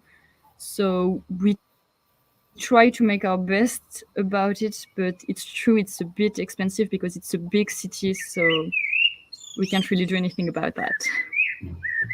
Okay. Okay, so in our last question, do you think English is enough for doing the exchange, like for the to go in the departments to talk with the healthcare professionals, yes, but to talk with patients, especially since during your stay you will have to talk to patients who are in a situation of precarity. They are not they do not really have access to education, so they will not speak English, so it can be a bit of a loss of knowledge on your part if you can't interact with them. It will be a bit too bad for you. Yeah. Okay, so that were all of the questions. Again, thank you very much for accepting and coming here to this exchange fair. It was very good, your presentation. And yeah. Thank you for accepting me, and thank you for everything. Okay, so bye-bye. Bye. Ok, então, agora a gente tem a Polônia, mas eles ainda não entraram. Quer Vamos dizer, esperar uns minutinhos, sim, eu já enviei eles mensagem vão para chegar. ele e daqui a pouquinho ele tá entrando. Enquanto isso, tu quer explicando os formulários de sorteio e tal? Ok. Durante a apresentação da Polônia, a gente vai liberar aqui o formulário de presença, daí todo mundo tem que preencher para certificação e tudo. E no final, quando acabar todas as apresentações, a gente vai enviar os formulários para os sorteios, né? Serão 3 sorteios, 2 vagas para o México, uma vaga para a Sérvia e uma vaga para Turquia. Para a Turquia, sim. Aí a gente vai enviar nos comentários o formulário, daí a gente vai dar 2 minutos para todo mundo responder e depois a gente sorteia. Tudo aqui mostrar na tela e tudo mais. E todos os links serão enviados pelo chat, então sem estresse. Pessoal, lembrando que é bem importante que vocês leiam as exchange conditions dos países antes de se inscreverem nos sorteios, porque vocês precisam se enquadrar nos pré-requisitos dos países, né? E, de novo, relembrando que se vocês não lerem e acabarem sendo selecionados para o intercâmbio e não puderem ir por causa das exchange conditions, a gente não consegue fazer o reembolso.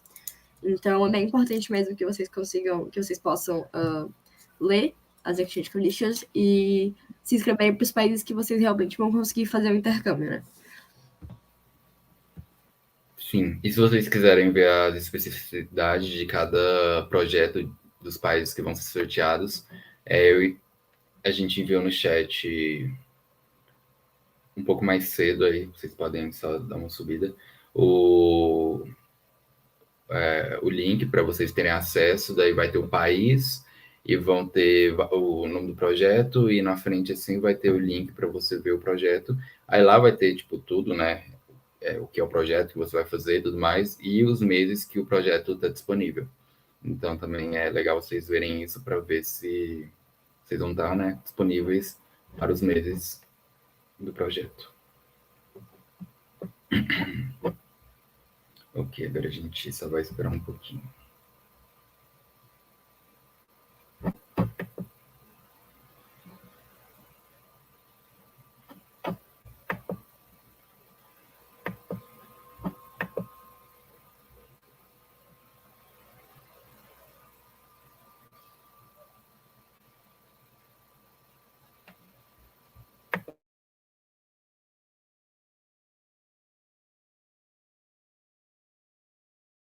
Hello? Okay, hello. Oh, just a second. Okay, so now we're gonna talk a bit about Poland. Thank you very much for coming here, for accepting our invitation for this exchange fair. If you have a presentation, you can start sharing. Okay. Yes, I do have a presentation. Just a moment. Take your time. I would have to download it. Can I share the screen simply? Yeah, you can do it too. I need to figure out how. Okay, share Okay, screen. there is a button down here. Oh, I do see it now. Yeah, I guess. Yeah, I can see it. Is it visible now? Just a second. Yeah, now it is. All right. So you should see the slide right now. Yeah, it's fine. You can start and take your time. Okay. So hello, everyone. My name is Mikołaj Patalong, and I'm the Program Coordinator for Environment and Health in IFMSA, but also here in IFMSA Poland, I'm the National Public Health Officer, so the NPO. And I've been NPO since last October, and my term is actually ending very, very soon after the holidays, after the summer holidays. So let me start by introducing you to the history of public health exchanges in Poland, because it's not been as easy as some might expect. We signed our first contracts. My predecessor, Agata, signed it in 2020, in early 2020. So we were planning to send our first outcoming students to China and Serbia in the summer of 2020. As you might expect, it did not happen due to COVID. So we had to cancel all the contracts we signed. So the next NPO after Agata, who was Marta, well, this was a very problematic term. I know, because I was the member of the national team back then. And not much was happening, to say the least. And sadly, even though we had one contract, and it was probably we were trying to sign a contract with Serbia again, sadly, she missed the deadline because she confused June and July. Well, happens. But thankfully, after her, I came to be the NPO, and I have amazing people working on those contracts. And I'm closely collaborating with the exchange guys, with the exchange officers as well. And thankfully, we were able to sign, to create the internship form for the LC in Gdańsk, and we submitted it around half a year ago. So now we have 2 spots for the first ever contract in the LC of Gdańsk. You might recognize Gdańsk as one of the major cities in Poland. It used to be, well, a little bit of history. Before the Second World War, it used to be like the free city. So it wasn't either Poland or Germany. It was just self-governing city next to the Baltic Sea, by the Baltic Sea. And you also might recognize Gdańsk because they sent so many talented people both to the NMO level and to the federal level as well. You might know Klaudia Szymuś, who's the LRA. Yeah, that's her LC. So yeah, we have 2 spots altogether in this internship for July. We're trying to extend it to July and August, but sadly this year it will not be possible. But we have some sort of confirmation that there is a high probability of extending that come next year, because we agreed that this is an internship which will happen over many years. So it's not a one-time event. Everyone is eligible for that. So medical students, other healthcare students, like public health students, for example, as well as the recent graduates. So as recent, we believe these are the students that have just ended. So, for example, you graduate in June and then you go for an exchange in July. But also, if you're in an internship, so continuing some sort of any form of like postgraduate early education, you're very much eligible to join. That includes pre-medical students, because that internship is so flexible, and I'm going to discuss this in a moment. That's obviously according to your needs, according to your knowledge and interest, you can adjust this internship to fit your needs, and we are facilitating that. So the Medical University of Gdańsk is one of the leading medical universities in Poland. In Poland, we have some universities which have medical faculties, are just like the wider sort of universities with all sorts of faculties. But no, this university is specifically devoted to all sorts of medical fields. So nursing, medicine, public health, and so on. We teach the medical degree in both Polish and English. The Polish degree is free of charge. So if you are a Polish citizen, or if you are the citizen of any EU, so the European Union country, you do not pay any tuition. However, there is also an English division. So if you're from Sweden, United States, Australia, any country in the world, you can study for a very low tuition fee compared to other European countries. And in most of the Polish universities, including in Gdańsk, you get value for your money, because those universities do provide a very degrees of very high quality. So in Gdańsk, our people from IFMSA Poland Gdańsk have the possibility to work with people from all sorts of countries. They are engaged in our activities. There are people from Sweden, as I said, Norway, Israel, or the US. So from all over the world. And simply the university is very active in terms of SCOPH, SCORI, and public health exchanges. They do help us considerably. So we are very proud to have that collaboration. The main goal of our public health exchange, of our internship, is to teach, learn good practices in health policies of the European Union countries, and to be able to objectively assess the strategies used in public health areas. So the main focus really is teaching students from any sort of country. It could be the incoming student could be from a low-income country, from a high-income country. So everyone will be able to learn something from it. So either you see a country which is similar to you may see a country which is poorer than your country if you're from like Western Europe, and you might see how limited resources do influence the quality of healthcare and the problems that might arise. But also you might come to our exchange to see a moderately high income country operating the healthcare system and become empowered, gain some knowledge, and then come back to your country and be able to constitute an important part of of the healthcare leadership, as most IFMSA students in one way or the other will in the future. So the objectives, I'll just discuss them one by one. So the first one is to improve students' skills, such as critical thinking and analysis in the area of public health policies by the end of the 4-week internship. Yeah, that's what I forgot. The internship lasts for 4 weeks, and you get, like, the hours are like in a full-time employment. So let's say if there's something to do, you will obviously stay and be engaged for like 6, 7, 8 hours.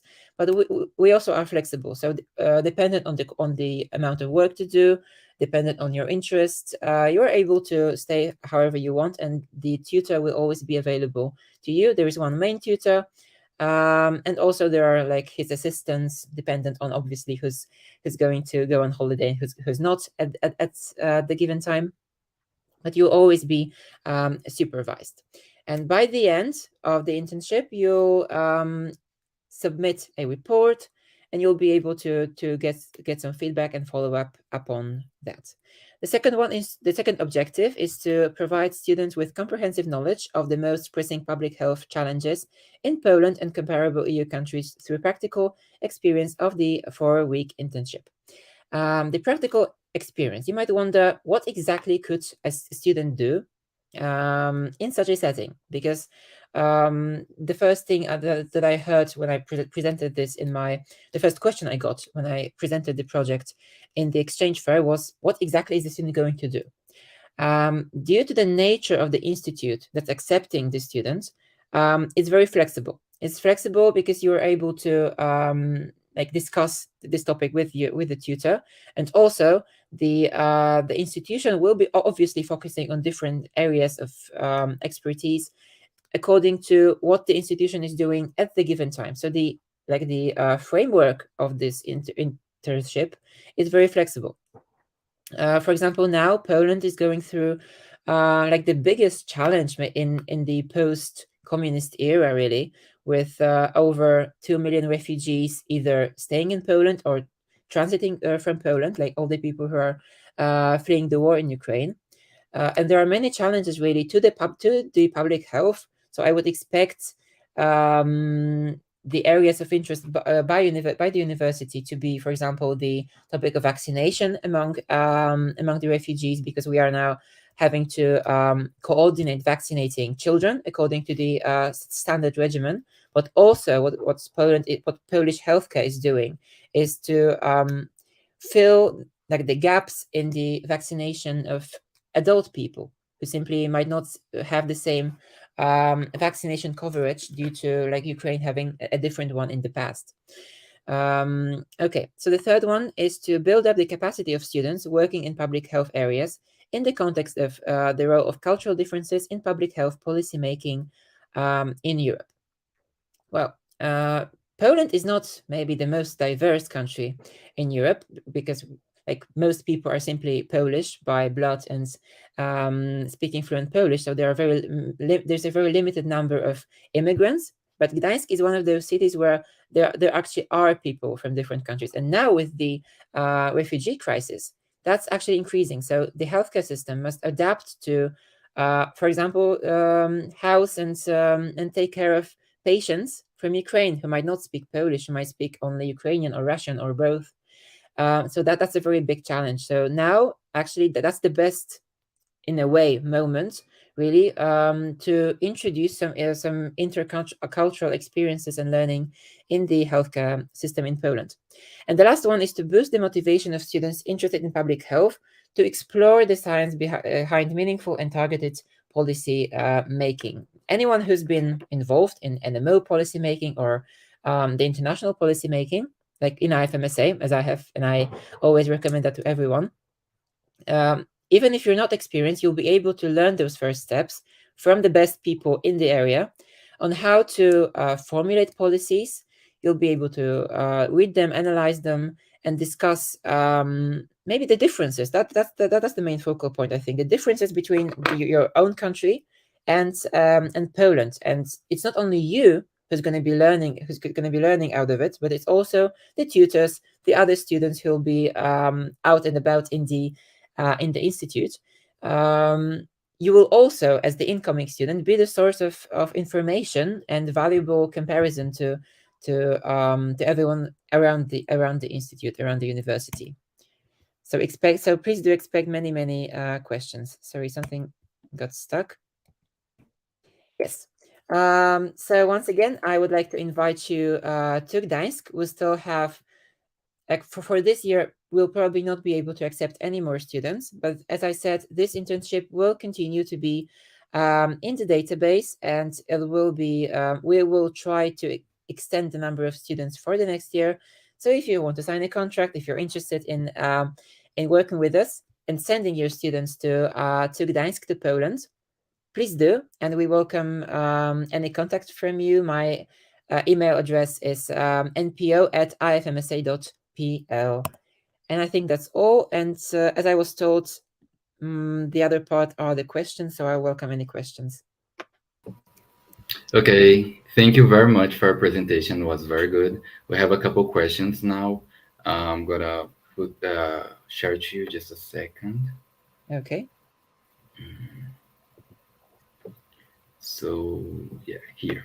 We'd like to know if there is a national social program in Poland. Actually, Gdańsk is one of those LCs that are the best for visiting as an incoming student in terms of the social program.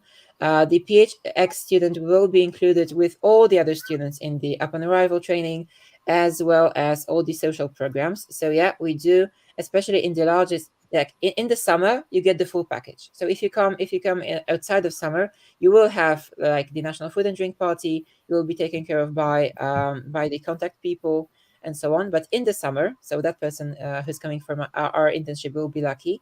You'll even get things like organized trips, at least one trip. Of course, if you want, that's optional. But I would encourage everyone to join. Okay, thank you. I have another question. Oh, here. Is our country safe for LGBTQ plus people? Well, safe. Yes, I think it's safe. It's Eastern Europe, so I would not really expect much. It's a country which does not recognize any sort of partnerships or equal marriage, so it's not that sort of country.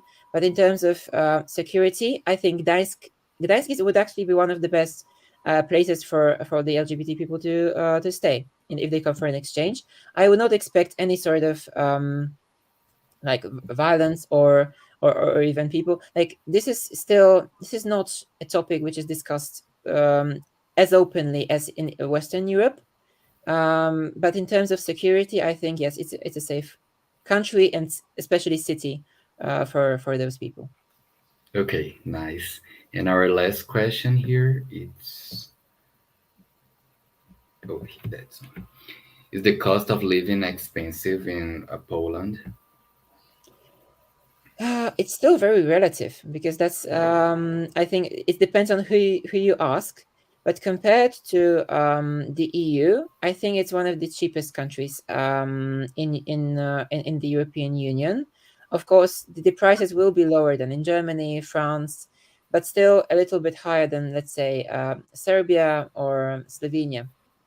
But I think the average wage, the average salary in Poland is like 1,200 euros. So that might give some comparison. But since you will be housed like within the fee of the exchange, so that is a factor that would not be relevant because finding accommodation would be difficult, would be expensive, but that cost really goes away.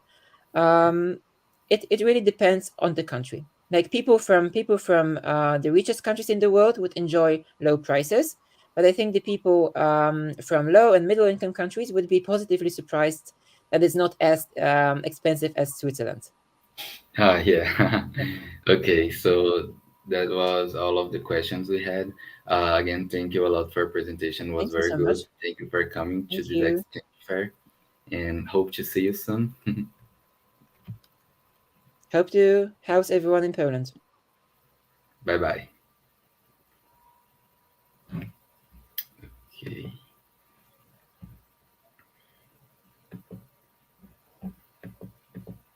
Ok. Beleza. Então, agora acabaram as apresentações, nós vamos começar com os sorteios. Tá bom? Aí, vou falar novamente, a gente vai enviar os links aqui no chat dos formulários para quem quiser participar do sorteio. A gente vai especificar qual país está sendo sorteado e a gente vai dar 2 minutos para vocês preencherem. Depois dos 2 minutos, nós vamos fechar o formulário e vamos sortear aqui. Novamente, é muito importante vocês verem as Exchange Conditions. Vocês podem acessar as Exchange Conditions de cada projeto especificamente pelo link que foi enviado aqui no chat. E para ver mais detalhes sobre o país em geral, como já foi dito no chat também, as Exchange Conditions são as mesmas do Scope. Então, vocês podem dar uma olhada no edital Scope Score SCOPH do ano passado. Isso está na link, o link está na bio do Instagram da DENEM. Quem já participou das outras semanas da feira, da Exchange Fair, é o mesmo esquema, só entrar lá no link, ver direitinho. Só que a única diferença dos projetos de SCOPH é que eles são projetos, então cada um tem alguma especificidade única, tipo, quais meses que o projeto está disponível. Essas informações estão presentes especificamente em cada projeto, então você tem que acessar os projetos disponíveis por cada país pelo link que foi enviado aqui no grupo, e a partir disso, ver a disponibilidade, se tem algum special requirement, alguma coisa especial assim que você precisa ter. Pessoal, perguntaram aqui. Quem escolhe os projetos são vocês na hora de mandar a AF. O intercambista que é escolhido na hora de mandar a AF. É como se fosse no Scope. No Scope, cada local tem os seus vários departamentos, mas o intercambista vai lá e coloca as suas prioridades de departamento. Então, daí vocês colocam lá na hora de preencher a AF mesmo, assim, todos os projetos estão disponíveis.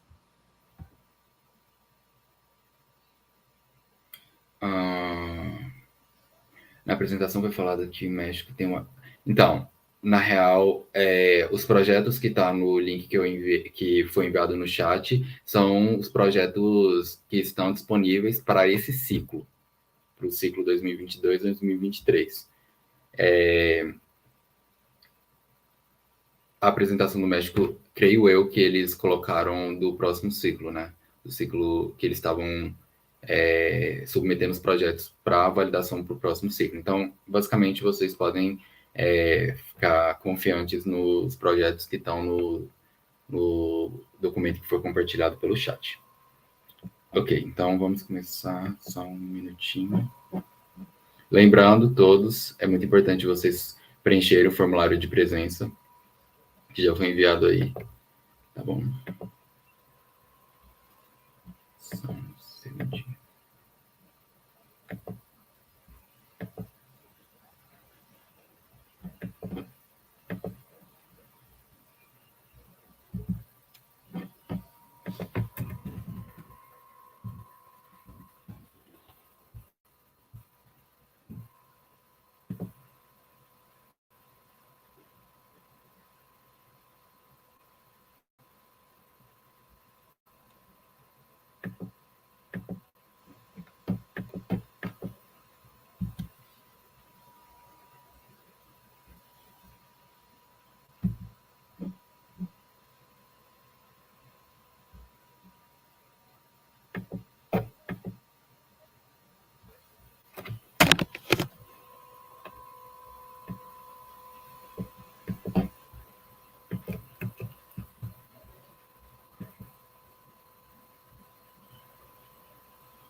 Não, o link para inscrição do sorteio, eu ainda não enviei, a gente vai enviar o link agora, eu vou avisar vocês direitinho, são links diferentes, o link para inscrição, o link de presença já foi enviado, tá aí nos comentários, e o link para a inscrição do sorteio vai ser enviado no chat, e eu vou falar que vão ser 2 minutos e tudo mais, então fiquem tranquilos.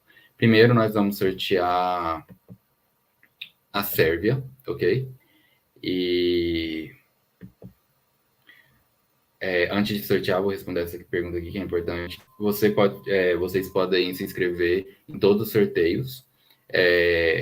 Lembrando que, caso você seja sorteado, você não pode se inscrever mais, ok? Então, eu vou enviar aqui no chat o link para o formulário de inscrição do sorteio da Sérvia. Quando eu enviar, vão ser 2 minutos para vocês preencherem, depois eu vou espelhar aqui e fazer o sorteio junto com todo mundo, tá?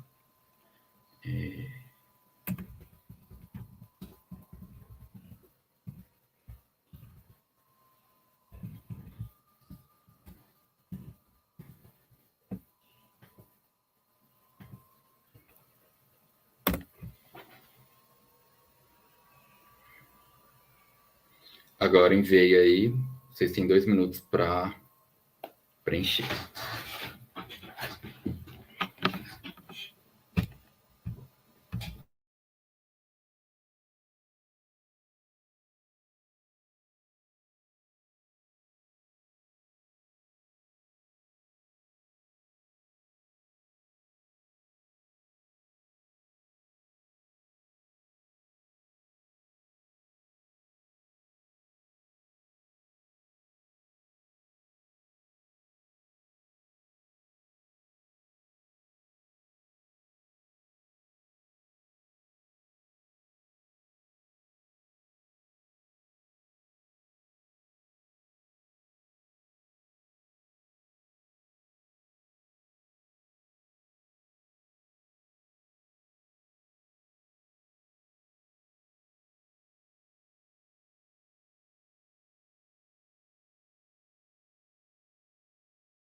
Ok,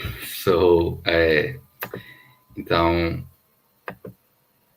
já passaram os 2 minutos, foram 67 respostas, eu vou compartilhar aqui minha tela para coisar.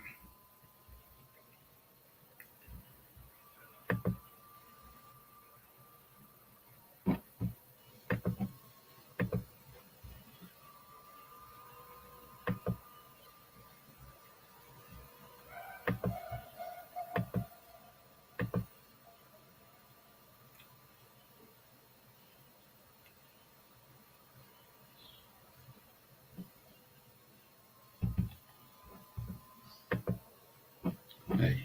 Vocês estão vendo? Ah.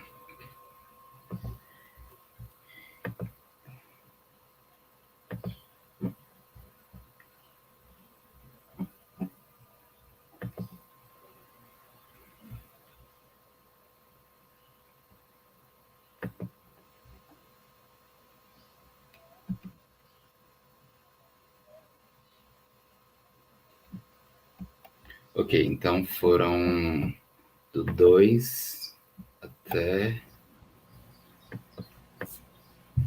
Posso compartilhar, amigo? A tela?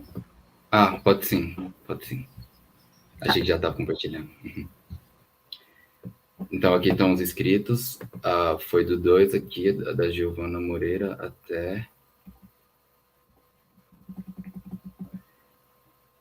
Marisa Correa, até o 68, então do 2 ao 68.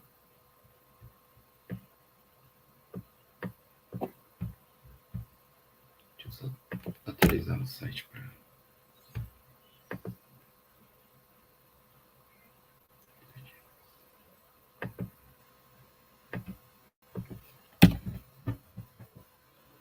Conferindo 68. Então, vou sortear.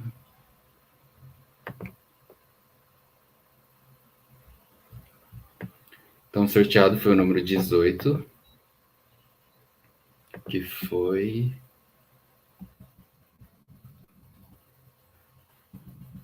Marília Tieme Matsuka Marani. Então, você foi sorteada. Certifique-se de que você, de fato, vai poder cumprir as exigências da Exchange Conditions. Deixa eu marcar aqui. A gente vai entrar em contato com você, ou você pode entrar em contato com a gente também pelo e-mail, pelo Instagram da DENEM. E é isso. Só deixa eu marcar aqui.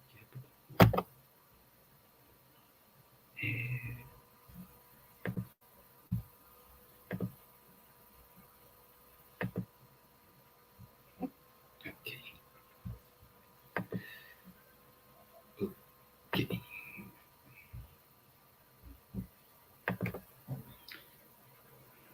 Beleza. Então, vamos agora fazer o sorteio da Turquia. Eu vou enviar daí o mesmo esquema. Quer dizer, antes da Turquia, vamos fazer do México, né? Porque o México também sai uma. Aí eu vou enviar o formulário, 2 minutos, e é isso.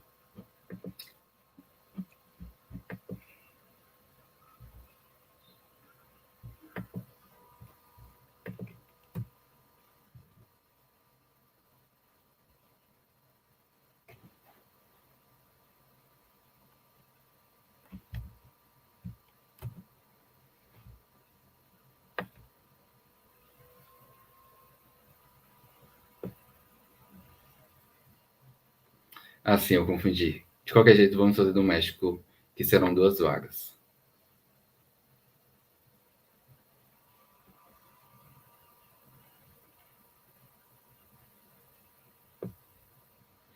Lembrando que o projeto vocês escolhem, então os projetos disponíveis são os que estão no link já enviado no chat. Depois que vocês são selecionados, vocês escolhem as opções de projetos que vocês querem, ok? Então não é sobre nenhum projeto específico.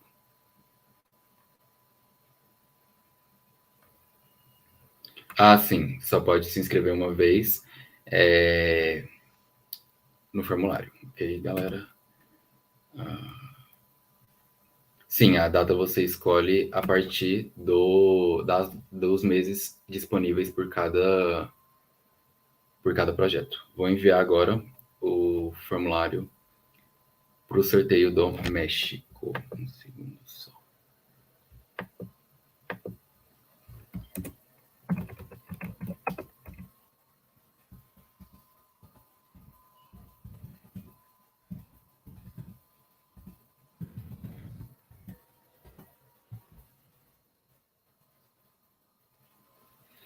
Antes de liberar, só avisando, só pode se inscrever uma vez. A gente vai dar uma olhada aqui para ver se teve algum espertinho que tentou se inscrever 2 vezes.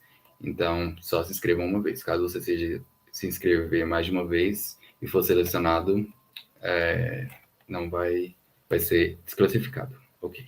Então, 2 minutos a partir de agora.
Ok, já foram os 2 minutos.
Ok. Malu, pode colocar aí para apresentar. Me avisa quando estiver apresentando, que eu não tô vendo. Já tá, amigo. Beleza, então foram aqui do 2 até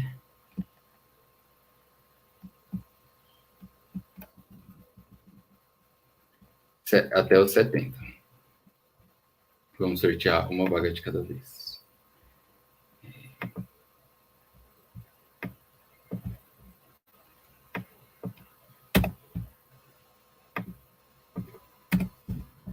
Novamente.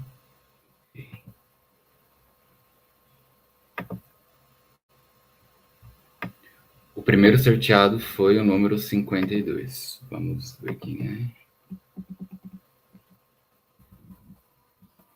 Pedro Henrique Medeiros Pereira.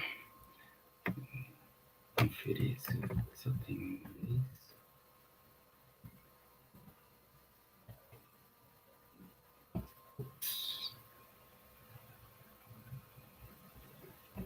Atualizei sem querer. Então, Pedro Henrique Medeiros Pereira, certifique-se de que você, de fato, vai poder, que você cumpre as exchange conditions e fale para sua CLEV entrar em contato com a gente. Caso você não tenha CLEV na sua instituição, pode entrar em contato com a gente pelo Instagram da DENEM, ok? Eu vou fazer o outro sorteio agora. Da segunda vaga. 2,70.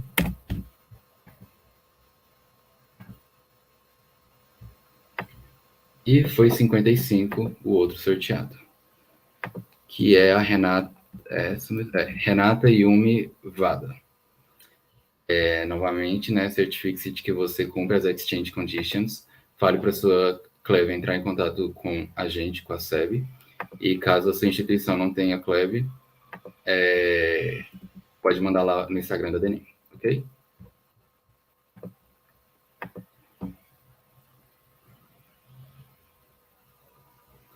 Agora vamos lá para o último sorteio, que será o sorteio da Sérvia. Não, Turquia. Todo, gente. Não.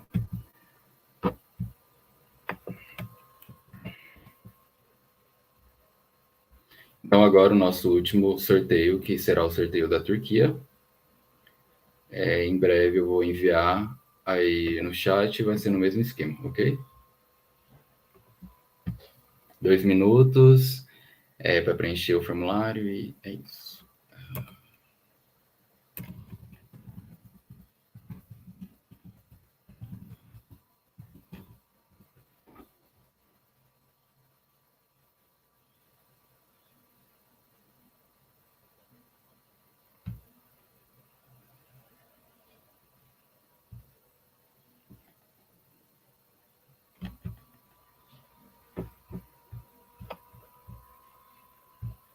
Só um segundo.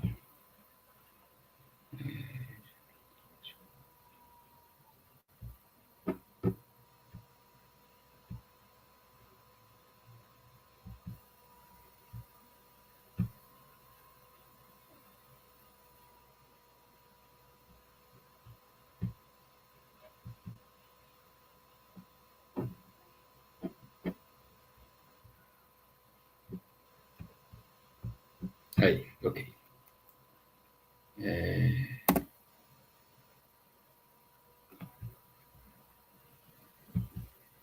2 minutos.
Ok, tempo esgotado. Agora vou fazer o sorteio. Um segundo só.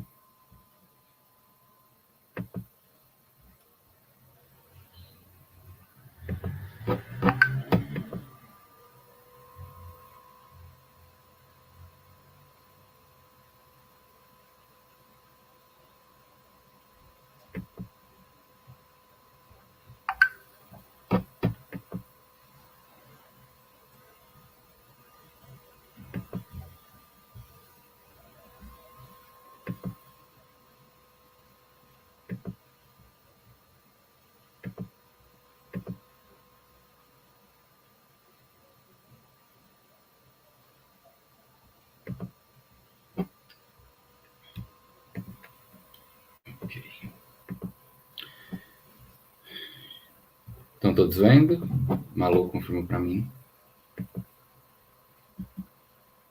Pronto. Ok. Então vamos lá. Sorteio da Turquia, do número 2 até número 51.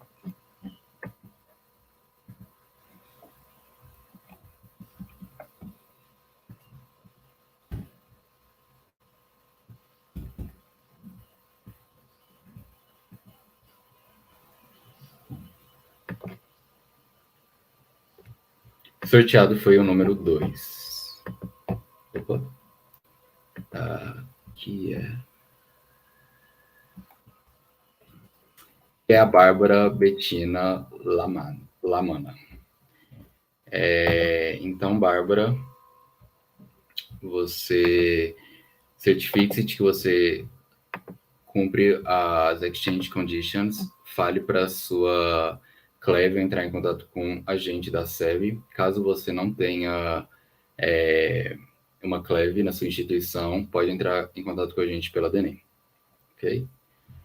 E é isso. A gente, enquanto eu estava sorteando, a Malu estava dando uma olhada para ver se ninguém fez a inscrição duplicada, sendo que no último formulário, como vocês devem ter visto, só tinha disponível se inscrever uma vez. Enfim, de qualquer jeito,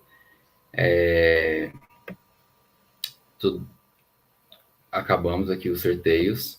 E é isso. Espero que vocês tenham aproveitado o dia de hoje. E semana que vem tem mais. Isso, Tchau, pessoal. tchau. Obrigada, então, pela presença. Até semana que vem. Tchau, tchau. Tchau, tchau.